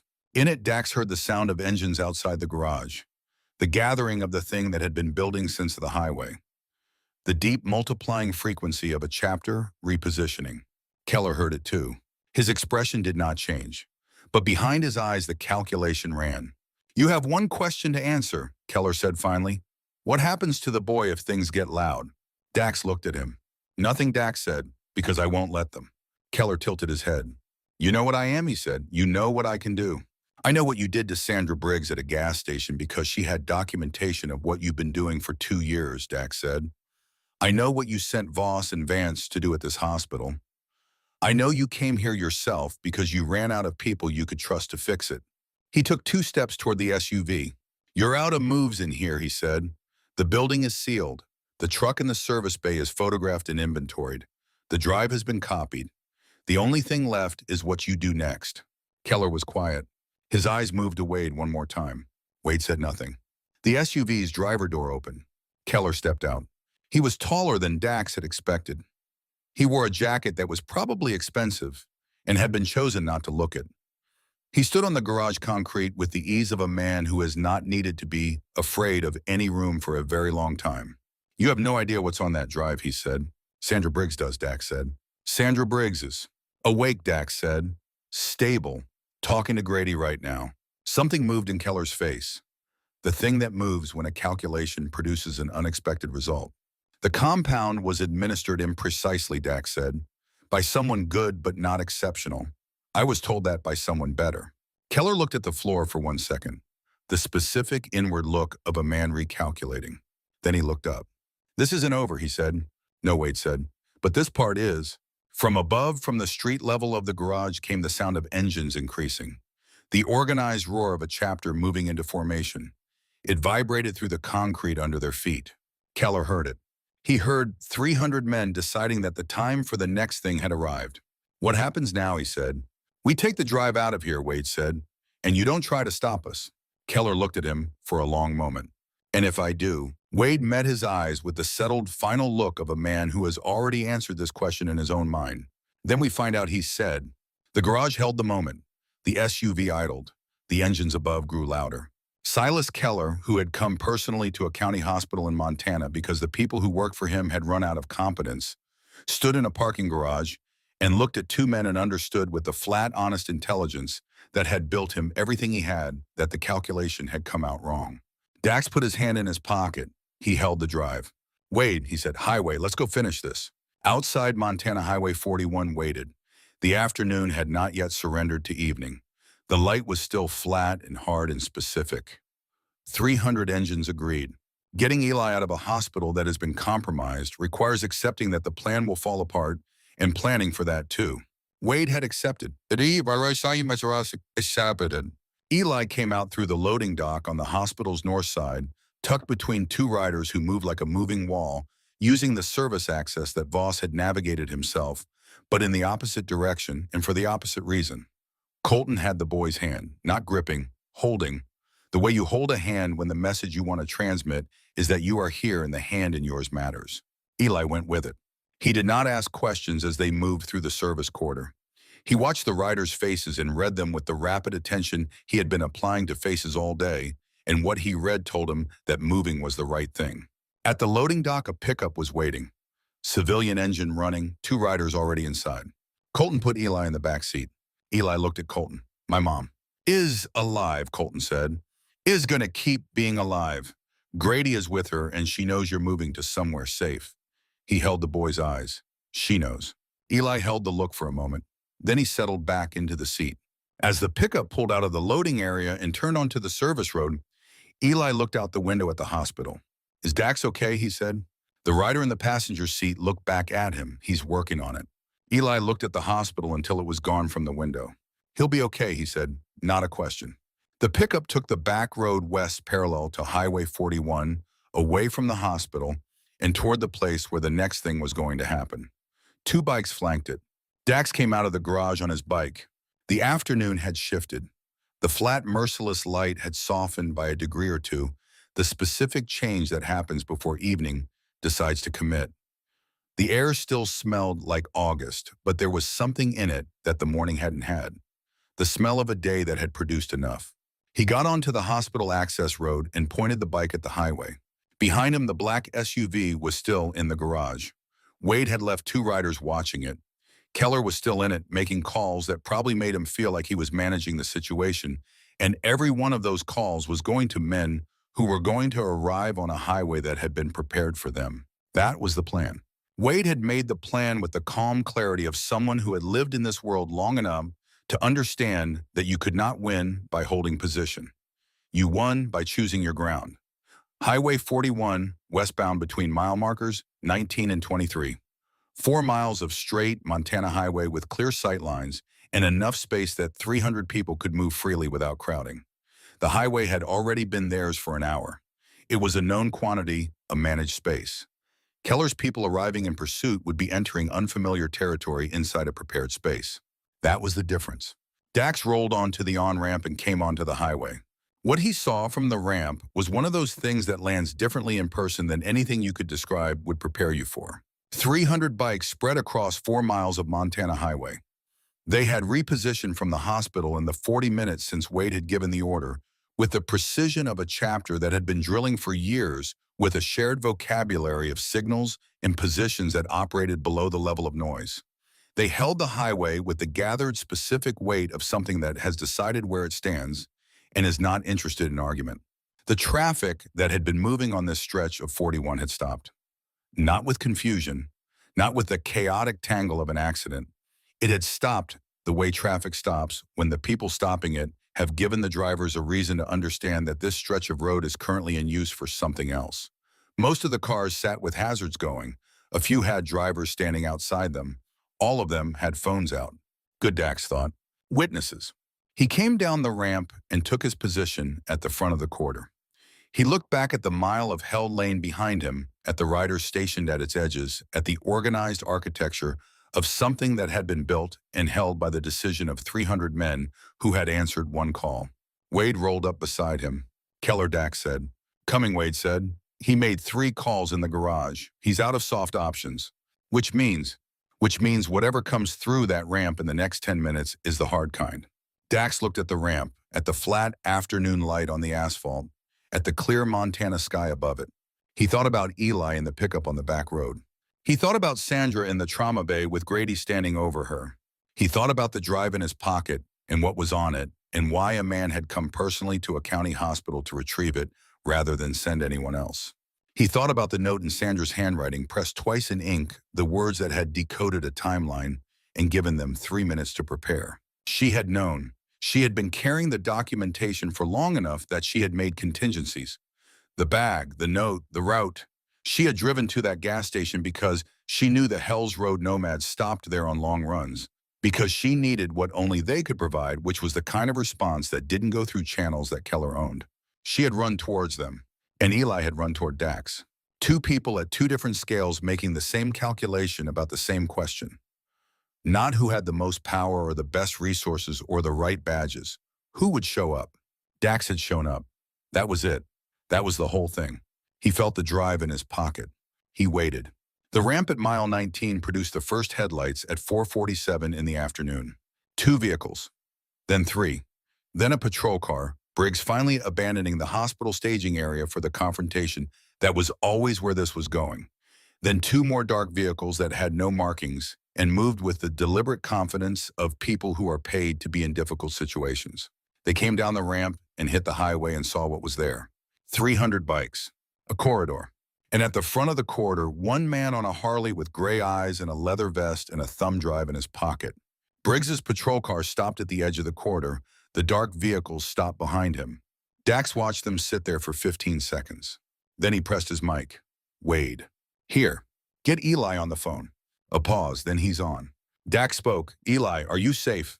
The boy's voice came back through the earpiece, slightly compressed by the connection, but clear. Yeah. Good. Stay where you are. This is almost done. A pause from Eli. Then what do you need me to do? Dax smiled. He couldn't help it. The smile came up before he had a chance to stop it, a real one. The kind that comes from being genuinely surprised by something in a way that turns out to be good. Nothing, he said. You already did it. You stood up in that lobby and you made sure everyone in that room saw what was happening. That was the thing that mattered. A silence. Okay, Eli said. Then quietly, don't get hurt. Dax looked at the patrol car, at the dark vehicles behind it, at Briggs stepping out of the driver's door with his hand on his belt and the expression of a man who has been left with fewer options than he arrived with. I'll do my best, he said. He put the bike in gear.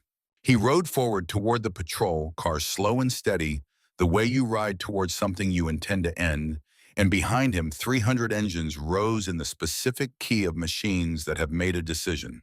The afternoon light caught the chrome and threw it back in every direction. Briggs got out of the patrol car slowly, the way a man gets out of a vehicle when he wants it clear that he is not in a hurry. He walked to the edge of the corridor.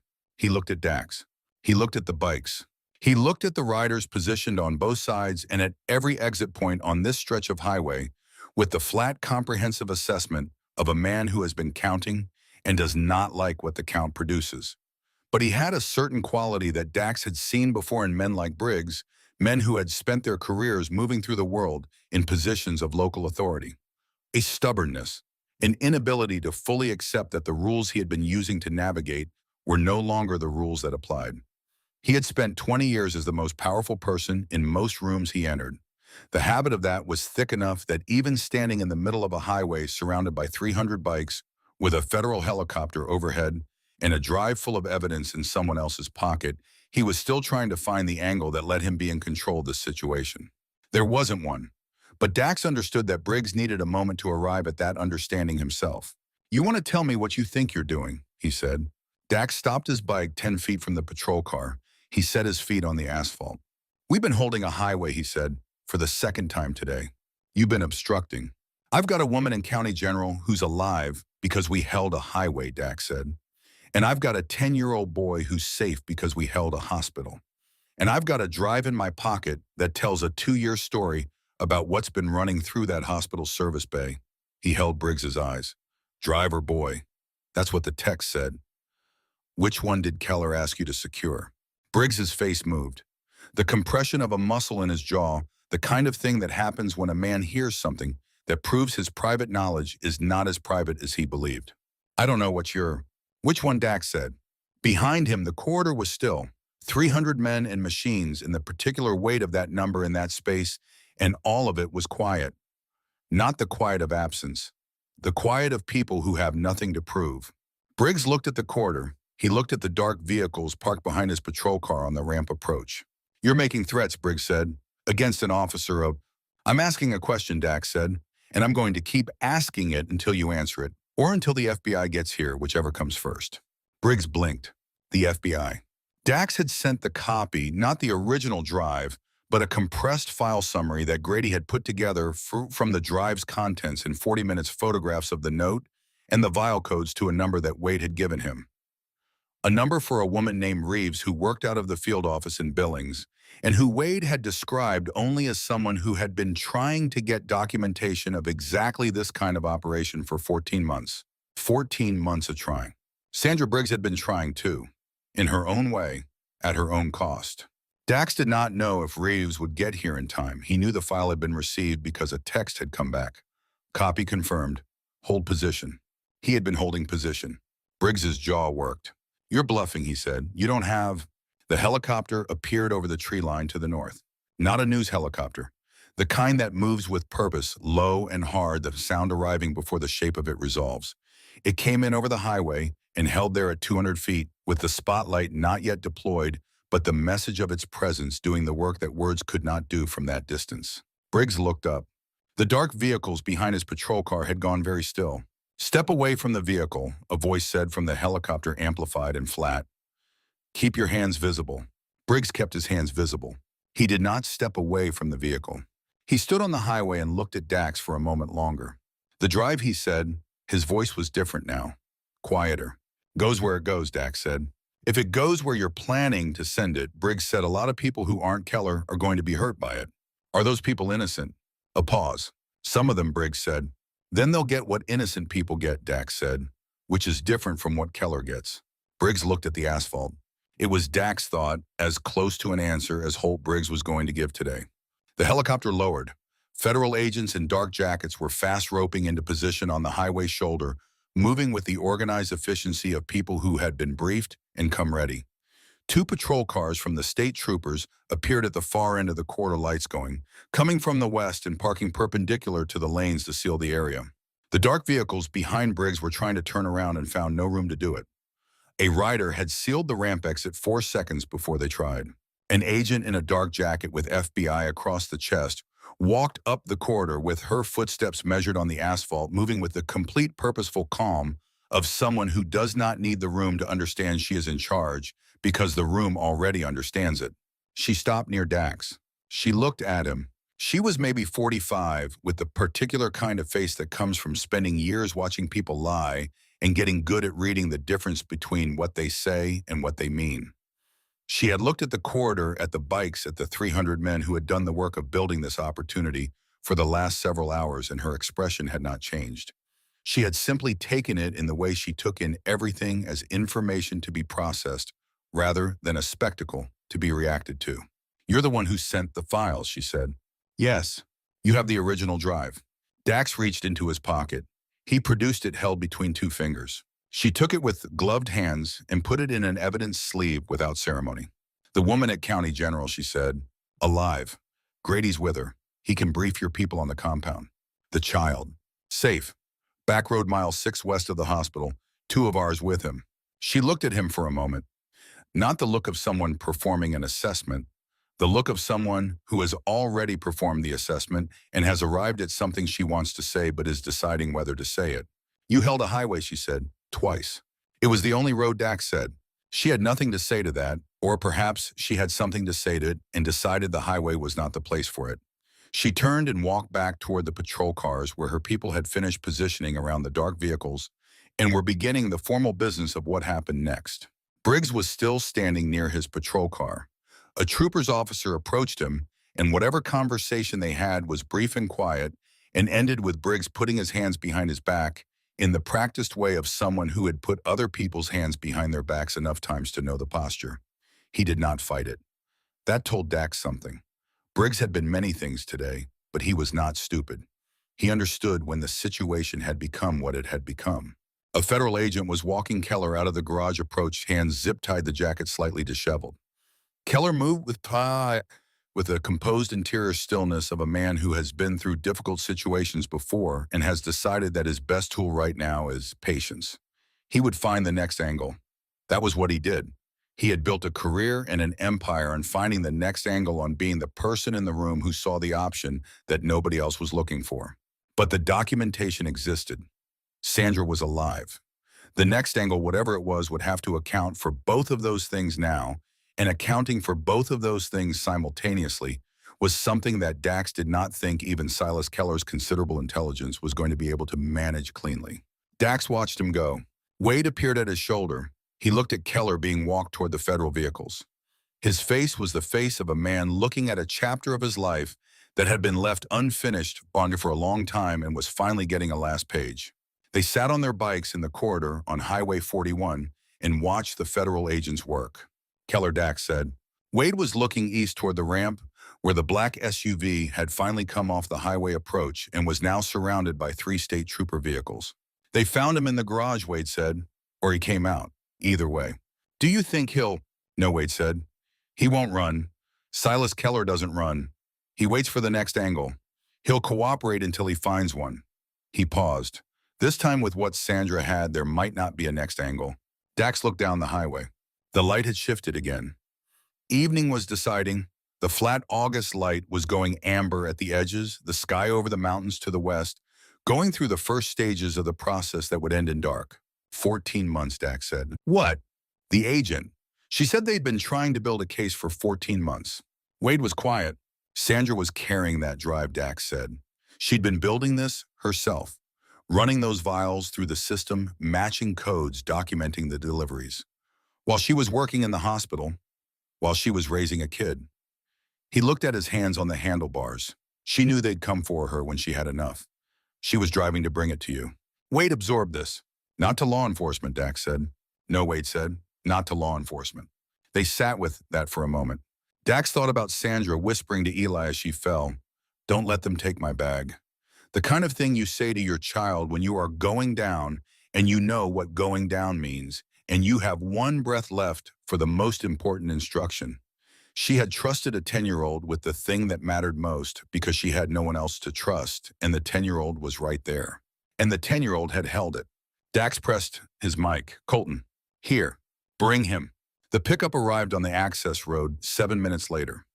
It came slowly, the way you come slowly when you are carrying something that deserves the care. The riders who had flanked it came first, and then the truck, and it stopped at the highway's edge. Eli got out. He was still wearing the same clothes he had been wearing when he ran across the gas station lot toward a man he didn't know and said 3 words. His sneakers were dirty from the hospital corridors. His face was tired in the specific way of children who have used everything they had and are running on the last reserves of themselves. He looked at the highway, at the bikes, at the agents and the troopers and the vehicles pulled off to the sides. He looked at Dax. Dax walked to him. He crouched down to the boy's level, the way he had in the parking lot at the ambulance in the hospital, each time making himself smaller, so the distance between them was manageable. It's done, Dax said. Eli looked at him. Your mom is alive. She's going to stay that way. The people who did this to her are going to answer for it. He held the boy's eyes. And you did your part. Eli's jaw shifted. Standing up in the lobby, Dax said, when you stood up and said, I don't know that man, that was the thing that gave us what we needed. Not the drive, not the highway. That, he let that settle. You made everyone in that room a witness. You made it impossible for them to move quietly. Eli was quiet for a moment. I was scared, he said. I know. I didn't feel brave. Brave doesn't feel the way you'd think, Dax said. It usually feels exactly like being scared and doing the thing anyway. Eli looked at the highway. Can I see her? He said. Yeah, Dax said. Let's go see her. He stood. A federal agent was walking Keller out of the garage approach, hands zip-tied the jacket slightly disheveled. Keller moved with the composed interior stillness of a man who has been through difficult situations before and has decided that his best tool right now is patience. He would find the next angle. That was what he did. But the documentation existed. Sandra was alive. The next angle, whatever it was, would have to account for both of those things now. Dax watched him go. Wade appeared at his shoulder. He looked at Keller being walked toward the federal vehicles. His face was the face of a man looking at a chapter of his life that had been left unfinished for a long time and was finally getting a last page. You know him from before, Dax said. A long time ago, Wade said. Before I was this. He gestured vaguely at the vest, the highway, the 300 men who had come when he called. When I was something else. What were you? Wade was quiet for a moment. The kind of person who could have become Keller, he said, if I'd made a different set of choices in a particular 2-year window. He watched Keller reach the federal vehicles and be guided into the back of one. I didn't make those choices. He did. A pause. I've thought about that a lot over the years, about what the difference actually was. What was it? Wade looked at Dax. Someone held a door open that I didn't expect, he said. A long time ago, someone extended something I hadn't earned and didn't deserve and went out on a limb to do it. He looked back at the highway. I've been paying that forward ever since. He walked back to his bike. Dax stood on the highway for one more moment. He thought about a woman in a parking lot fallen because she had known enough to run toward the right people when she ran out of other options. He thought about a boy who ran across a pump lane and grabbed his arm and said 3 words. He thought about what it meant to be in the right place at the right time, and whether right place and right time were things that happened to you or things you built by showing up every day to the place where showing up mattered. He thought about the corridor on Highway 41, clean and straight, built by 300 men in less time than it takes to explain why it mattered. He walked to his bike. He got on. He followed Eli to County General. Sandra was awake when they arrived. She was in a room on the 2nd floor now, moved from trauma in the hour while the highway reached its conclusion. She was pale and thin, and her hands had the particular fragility of someone who has been very close to something and has come back from it with most of themselves intact. Grady was sitting in the chair beside her bed with his gloves off and his expression carrying the specific quiet satisfaction of a man who has done the thing that needed doing and has watched it work. He nodded at Dax when he came in and then got up and left them. The look on Sandra's face when she saw Eli was not the look of a woman who was relieved. It was something that went beyond relief, which is an emotion that belongs to uncertainty, to not knowing whether the thing you feared had happened. Sandra Briggs had known. She had made her plan precisely because she had known. The look on her face when she saw her son walk through that door was the look of a woman who had been prepared to lose him, who had arranged the world as carefully as she could for him to survive without her, and who was now looking at the version of events that her planning had been designed to make possible, but that she had not dared to count on as a certainty. It was the look of someone seeing the best version of the thing they had worked toward. Eli went to his mother. He got onto the bed and put his head against her side, and she put her arm around him and her hand on his hair, and for a long moment the room was entirely quiet. In the quiet was everything that 2 people who have been on opposite sides of a very bad day can say to each other without using words. The specific, complete language of a mother and child who have been through something and have come out the other side of it together and know it, and do not yet need to speak about it because the speaking will come later in pieces over months and years, and right now, the only thing that is needed is this. Dax stood at the door. He had intended to leave, to let them have it. But Sandra looked up and met his eyes over the top of her son's head, and what was in her eyes was not the gratitude of someone who has been rescued. It was the look of a person who has been seen, who has had the thing they were carrying recognized for what it was. She nodded once. He nodded back. Eli lifted his head from his mother's side. He looked at Dax. She said she drove to Red Hollow on purpose, Eli said. She knew you stopped there. Dax looked at Sandra. Sandra's hand was still on Eli's hair. Her eyes were the eyes of a woman who made hard choices and had learned to live with the cost of them and had not stopped making them anyway. I knew what I was carrying, she said. Her voice was thin from the tube that had been in her throat and from everything else. I knew what they'd do when they realized I had enough. I needed people who wouldn't go through channels that Keller owned. She looked at Dax. I knew about Hell's Road. I knew what you did, what Wade had built. She paused. I needed someone who would show up. Dax stood with that for a moment. You could have just given us the drive, he said. You didn't have to. I didn't know if I'd have the chance, she said. I didn't know how fast they'd move. Her arm tightened around Eli. I had to be sure he'd be safe if I didn't get to give it to anyone. She looked at her son. Eli looked at the wall. He looked at Dax. She planned for if she died, he said. His voice was very level. The level of someone who has processed a terrible thing and has decided to hold it with both hands rather than drop it. His chin was up. He was not shaking. He was 10 years old, and he was holding the hardest piece of knowledge a child can hold, that their parent was willing to die for them, and he was holding it without breaking. She planned for you to be okay, Dax said. That's what she planned for. Eli looked at his mother. Sandra looked back at him. The afternoon light came through the hospital window and lay across the bed, in the specific way of late summer light and heavy and golden, the kind that makes everything it touches look like it is already a memory in the moment you are living it. Dax stepped back. He left them there.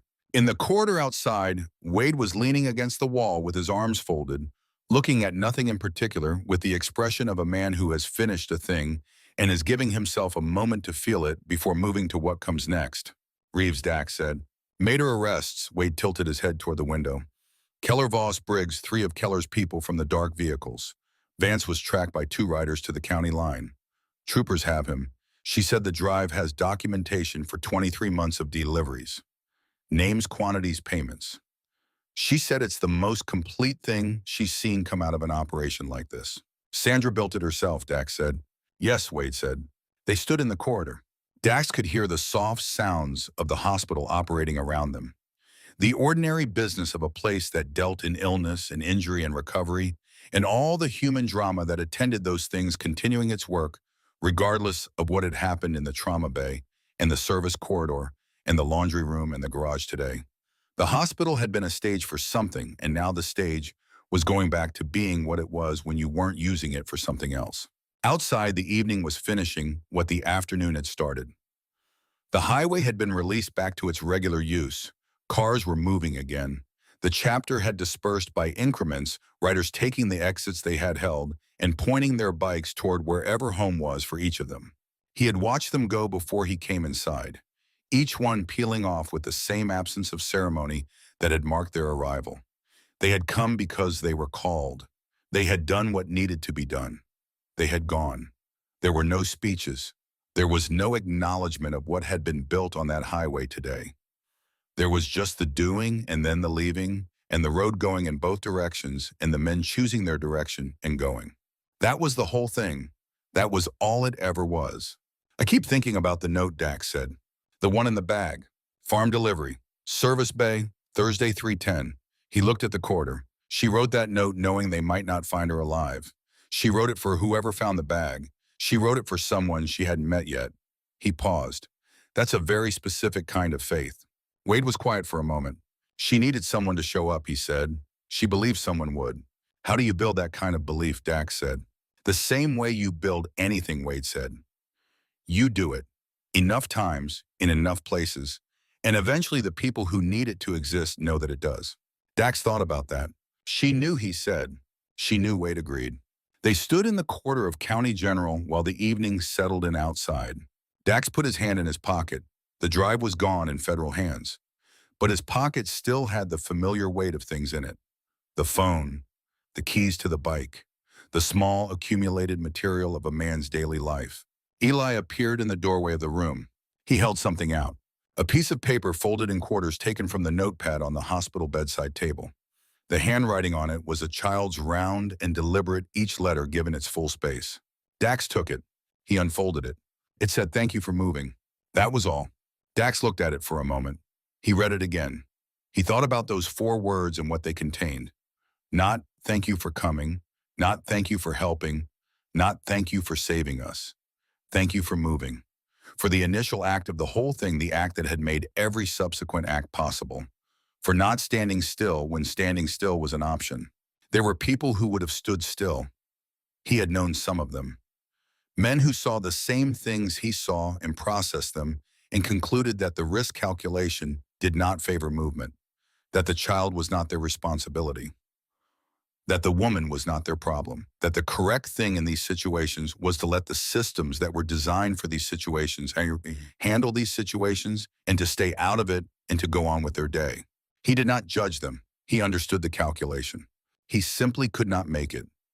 Something in him that had never been negotiable refused to make it. He had never been able to explain that part of himself to people who didn't already understand it, and he had long ago stopped trying. The boy had said thank you for moving. The boy understood. He folded it carefully and put it in his pocket next to the weight of keys and phone, in the ordinary material of getting from one day to the next. Thank Colton, Eli said. He held my hand the whole time in the truck. I didn't ask him to. He just did it. Dax looked at the boy. I'll tell him, he said. Eli nodded. He went back into the room. Wade pushed off from the wall. You ready, he said. Dax looked at the corridor, at the window at the end of it where the evening had gone full copper and the mountains were dark shapes against it. Yeah, he said. They walked out through the lobby where the evening shift had taken over, and the chairs were occupied by different people with different problems, and the fluorescent light was the same merciless color it had been in the morning and would be tomorrow and the day after that. They walked through the automatic doors. The bikes were in the lot where Colton and two other riders had kept them through everything. The evening air was cooler than the afternoon had been, and it smelled like August ending, like the specific complex smell of a day that had held too many things and was finally giving them up. Dax stood beside his bike for a moment. He looked at the lot, at the road, at the highway in the distance moving now with the ordinary light traffic of evening. He put on his helmet, he got on the bike, he kicked it over and felt the familiar weight of it, the vibration through the frame, the specific aliveness of a machine that has been used for what it was made for. Wade was already moving toward the road. Dax followed. The highway took them west into the evening, and the mountains rose ahead of them, the way mountains rise without interest in whether you are coming or going, patient, in the way of things that have been there longer than anything, and will be there when everything that happened today is part of a story someone tells a long time from now. Behind them in County General, a woman held her son. In Billings, an agent logged a drive into evidence. On Highway 41, the last traces of the day's work had been cleared by the time the stars came out. 3 weeks later, a letter arrived at the Hells Road chapter house in Grover on a Tuesday morning when the weather had finally made good on summer's promise to end, and the air carried the first real edge of autumn. The chapter house was a converted barn that had been made into something else over years of work, the kind of work that happens when men who know how to use their hands have a building and time and a collective decision about what a place should be. It sat on 6 acres outside town with a gravel road in and a flagpole that had been there since before any of them. On Tuesday mornings, it was occupied by whoever had stayed over from the weekend and was getting ready for the week. Colton brought the letter to Dax. He was sitting at the table with coffee, the way he sat on mornings when there was no particular direction the day needed to take right away. He looked at the envelope. Plain white, the address in a child's handwriting. He opened it. There were 2 pages inside. The first was in the same round, deliberate hand as the hospital note. The second was in an adult's hand, careful and precise. He read the child's page first. Eli had written about school, about how it had started 2 weeks ago, and how there was a teacher he was going to have for math who people said was hard, but who Eli was not going to worry about because hard teachers were usually just teachers who expected you to pay attention. He wrote about the apartment, which was a new one, bigger than the old one, and which had a window that faced west and got the afternoon light in a way that was good for doing homework. He wrote about Colton, who had come by last week to check in, and who Eli thought was probably the most patient person he had ever met, which was a useful thing to be. At the bottom of the page, in a sentence that had been started and restarted several times based on the slight indentations in the paper, he wrote, I think about the day a lot. Not because it was bad, because it was the first time I understood what it meant that some people just move. He signed it with his full name, Eli Briggs, and then below that, in parentheses, you can just call me Eli. Dax sat with that for a moment. He turned to the second page. Sandra's handwriting had the precision of someone who had spent years dealing with numbers and codes and documentation where exactness mattered. Her letter was short.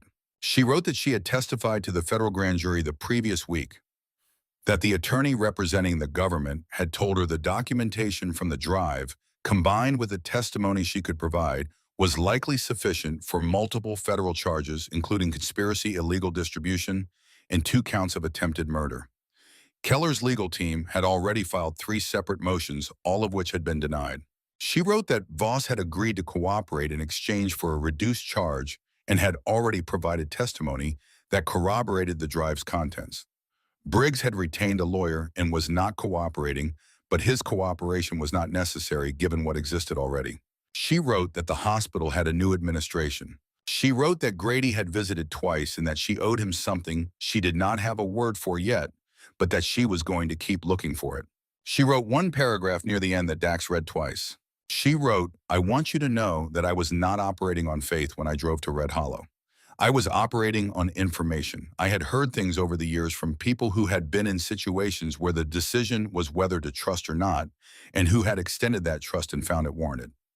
I knew what you had done. I knew what Wade had built. I knew that if I could get to that station with what I had, there was a reasonable probability of the outcome that actually happened. I am telling you this not because I want you to think it was calculated. I want you to understand that the calculation was possible because of something real, because of something you made real over years by doing the thing. Every time, in every place, the faith, if you want to call it that, had a foundation. You built it." She signed it Sandra. Dax set the letter down. He sat with that for a moment. He sat with the particular feeling of being told something true about yourself by someone who had no reason to flatter you and every reason to see you clearly. Sandra Briggs had seen him clearly. She had assessed the chapter, the organization, the accumulated weight of what Wade had built, and she had made a calculation, and the calculation had been correct. That was not nothing. That was not a small thing. He had been in this work long enough to have lived through periods of doubt about it. Periods where the writing seemed like it was only about the writing, and the chapter seemed like it was only about the chapter, and the question of what it all actually added up to outside of the lives of the people in it was a question that didn't seem to have a clear answer. He had known men who had been doing this for 30 years and had never fully resolved that question. He had been one of those men some days. Sandra Briggs had resolved it, not by argument, by driving to a gas station. He looked out the window of the chapter house at the gravel road and the flag in the October sky that was working toward the kind of blue that only happens when summer has finished its work and autumn has taken over completely. Colton was still there. "Good letter," he said. "Yeah," Dax said. Colton sat down across from him with his own coffee. They sat for a while. The chapter house had its sounds in the morning, the particular sounds of a large wooden structure warming up as the sun hit it, the sounds of men in various states of getting ready for the day, the distant sound of someone working on an engine in the bay behind the house. These sounds had been the background of Dax's mornings for years. He had stopped noticing them the way you stop noticing things that have been constant long enough to become part of the architecture of your days. And then sometimes they came back to him the way constants came back when you had been away from them long enough to return to them fresh. He noticed them this morning. He let them be there. "Eli mentioned you," Dax said. Colton looked at him. "He said you held his hand the whole time in the truck." Dax looked at his coffee. "He said he didn't ask you to." Colton shrugged. He was scared. "He was," Dax said, "and you were there." Colton sat with that. "That's the whole thing, isn't it?" he said finally. "Not a question. The tone of someone working something out." "That's the whole thing," Dax agreed.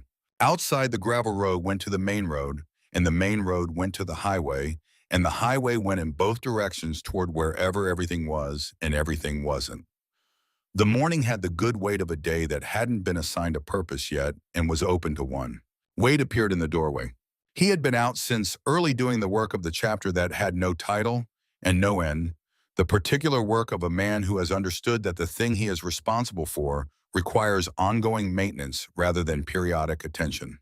He had a look on his face that Dax had learned over years to recognize. The look of something incoming. "What Dax said," Reeves called, Wade said. Reeves, the federal agent, the one who had come down the corridor on Highway 41 with her hands visible and her purpose clear. "The grand jury handed down indictments this morning," Wade said. "Keller Voss Briggs and 6 others connected to the distribution network. 14 months of casework." He paused. "She said the drive was the thing. Without the drive, she had proximity and suspicion and not much else. With it, she had everything." Dax thought about Sandra building that documentation. Months of it. Careful, precise, at risk every day of the process, knowing what they would do when they realized she had enough and not stopping because of it. "She built it herself," he said. "She did," Wade said. "With a 10-year-old in the apartment." "Yes." Dax put the letter in his inside pocket. He picked up his coffee. "Wade," he said. "Yeah, the thing you said. in the corridor about what the difference was between you and Keller. Someone holding a door open. Wade looked at him. Who was it, Dax said. Wade looked at the window, at the gravel in the sky. A man named Roy Carver, he said. I was 23 and I was about to do something I could not have come back from. He stepped in front of it. Not physically, he just asked me a question at the right moment. Just asked it and waited for the answer. He paused. He died 8 years ago. I've been trying to figure out how to pay it forward ever since. He looked at Dax. That's what the chapter is. Every time we hold a highway or show up for someone who needed someone to show up, that's Roy. Dax sat with that. Does it feel like enough? He said. Wade thought about it honestly. The kind of honest that required a pause because the easy answer was yes, and the true answer was more complicated, and Wade had spent too many years with too many people who deserved the true answer to give the easy one. No, he said. But I think that's the point. I think you never get to feel like it's enough because if you felt like it was enough, you'd stop. He looked at the door at the morning beyond it. Roy never stopped, not once, not for anything all the years I knew him. Every time someone needed the thing, he was there. He didn't explain it, he just was there. He picked up his own coffee. That's what I'm trying to be, he said. What the chapter is. What you are. He shrugged a single small movement. Whether it's enough is something for other people to decide. The only part I'm in charge of is showing up. They sat with them. Dax thought about Roy Carver, this man he had never met and never would meet, who had asked a 23-year-old Wade Locke a question at the right moment and had changed the direction of everything that followed. He thought about the specific arithmetic of that. One question, one moment, one person choosing to be present in a specific way at a specific time. And from that, a chapter. From that chapter, a highway held open. From that open highway, a woman alive and a boy safe, and 23 months of documentation in the hands of the people who had been waiting for it for 14 months. Roy Carver had not known any of that was possible when he asked his question. He had just been the kind of person who asked questions rather than looking away, and had trusted that the asking was the right thing regardless of whether he would ever know what it produced. That was faith, not the kind that required certainty, the kind that required simply doing the thing and trusting that the doing was worth something. Outside, a bike started somewhere in the back lot, someone heading out. The chapter had its days, its work, its ongoing cycle of men who came and went and stayed and showed up when the phone rang. Dax pulled out the letter one more time. He read Eli's line again. The first time I understood what it meant that some people just move. He put it back in his pocket. He finished his coffee. He stood up and took his vest from the back of the chair and put it on, the familiar weight of it settling onto his shoulders, the way it settled every morning, the weight of a thing that had been worn enough to feel like skin. He picked up his helmet. Where are you going? Colton said. Dax looked at the door. Somewhere, he said. I don't know where yet. He walked out into the October morning and crossed the gravel to his bike. The sky was the blue that happens when summer is done and autumn has committed, clear and specific and vast in the way that Montana skies are vast, not indifferent exactly, but large enough that your particular concern is a small thing within it, which is, he had learned a useful perspective to carry. Your concern was real. The thing you were worried about or grieving or trying to work through was real and mattered, but the sky had been there before it and would be there after it. That was not a reason to dismiss the thing. It was a reason to hold it correctly, to hold it at the right size. He put on his helmet. He kicked the bike over. The engine caught and settled into its frequency, the same frequency it had found the morning of August's last bad day, the same frequency it had held through a gas station and a highway, in a hospital, in a garage, in another highway, in the particular long work of a day that had produced what it needed to. The engine did not know about any of that. It just ran. That was what engines did. They ran when they were maintained and used for what they were made for, and they ran until they didn't, and the only thing you could do was take care of the thing and point it at the road and give it somewhere to go. He pulled out of the chapter house lot. He turned onto the main road. He turned onto the highway. The road ahead was clear and long, and in the good morning light, it looked like a direction rather than a destination, which was exactly what it was. He rode. He thought about the day in August, about the Kia station and the highway and the hospital and the garage, and he thought about the way things had moved. Not quickly, not with the cinematic efficiency of things that look good from the outside. They had moved the way real things move through difficulty and uncertainty and the constant threat of the situation going somewhere that could not be recovered from. They had moved with the friction of real people making real decisions under real pressure, and at every point in the day where the wrong decision would have produced a catastrophe, someone had made the right one. Eli had run toward a biker. Sandra had made a note and hidden a drive. Grady had been ready with the right compound. 300 men had answered a phone call. An agent in Billings had been waiting 14 months for the right documentation. None of them had known about the others. They had simply each done the thing that was in front of them to do, and the accumulated weight of all those individual decisions had produced an outcome that none of them could have produced alone. That was how good things happen. Not through one person being extraordinary, through enough people being adequate to the thing in front of them. Through enough people choosing movement over stillness, presence over distance, the hard answer over the easy one. He held that thought on the road. He let the highway take it where it went. Behind him, the chapter house sat on its 6 acres with its flag and its gravel road, and the particular weight of a place that had been made into something over years by men who understood that making something into something was work that didn't stop. Somewhere in Grover, a boy was going to school. Somewhere in a federal building, a case was moving through the system it had been built for. Somewhere on this highway, in the next mile or the next 100, there was the next thing. Dax didn't know what it was. He never did. He just moved toward it. That was enough. That was everything. The road held him. The morning held the road. He rode.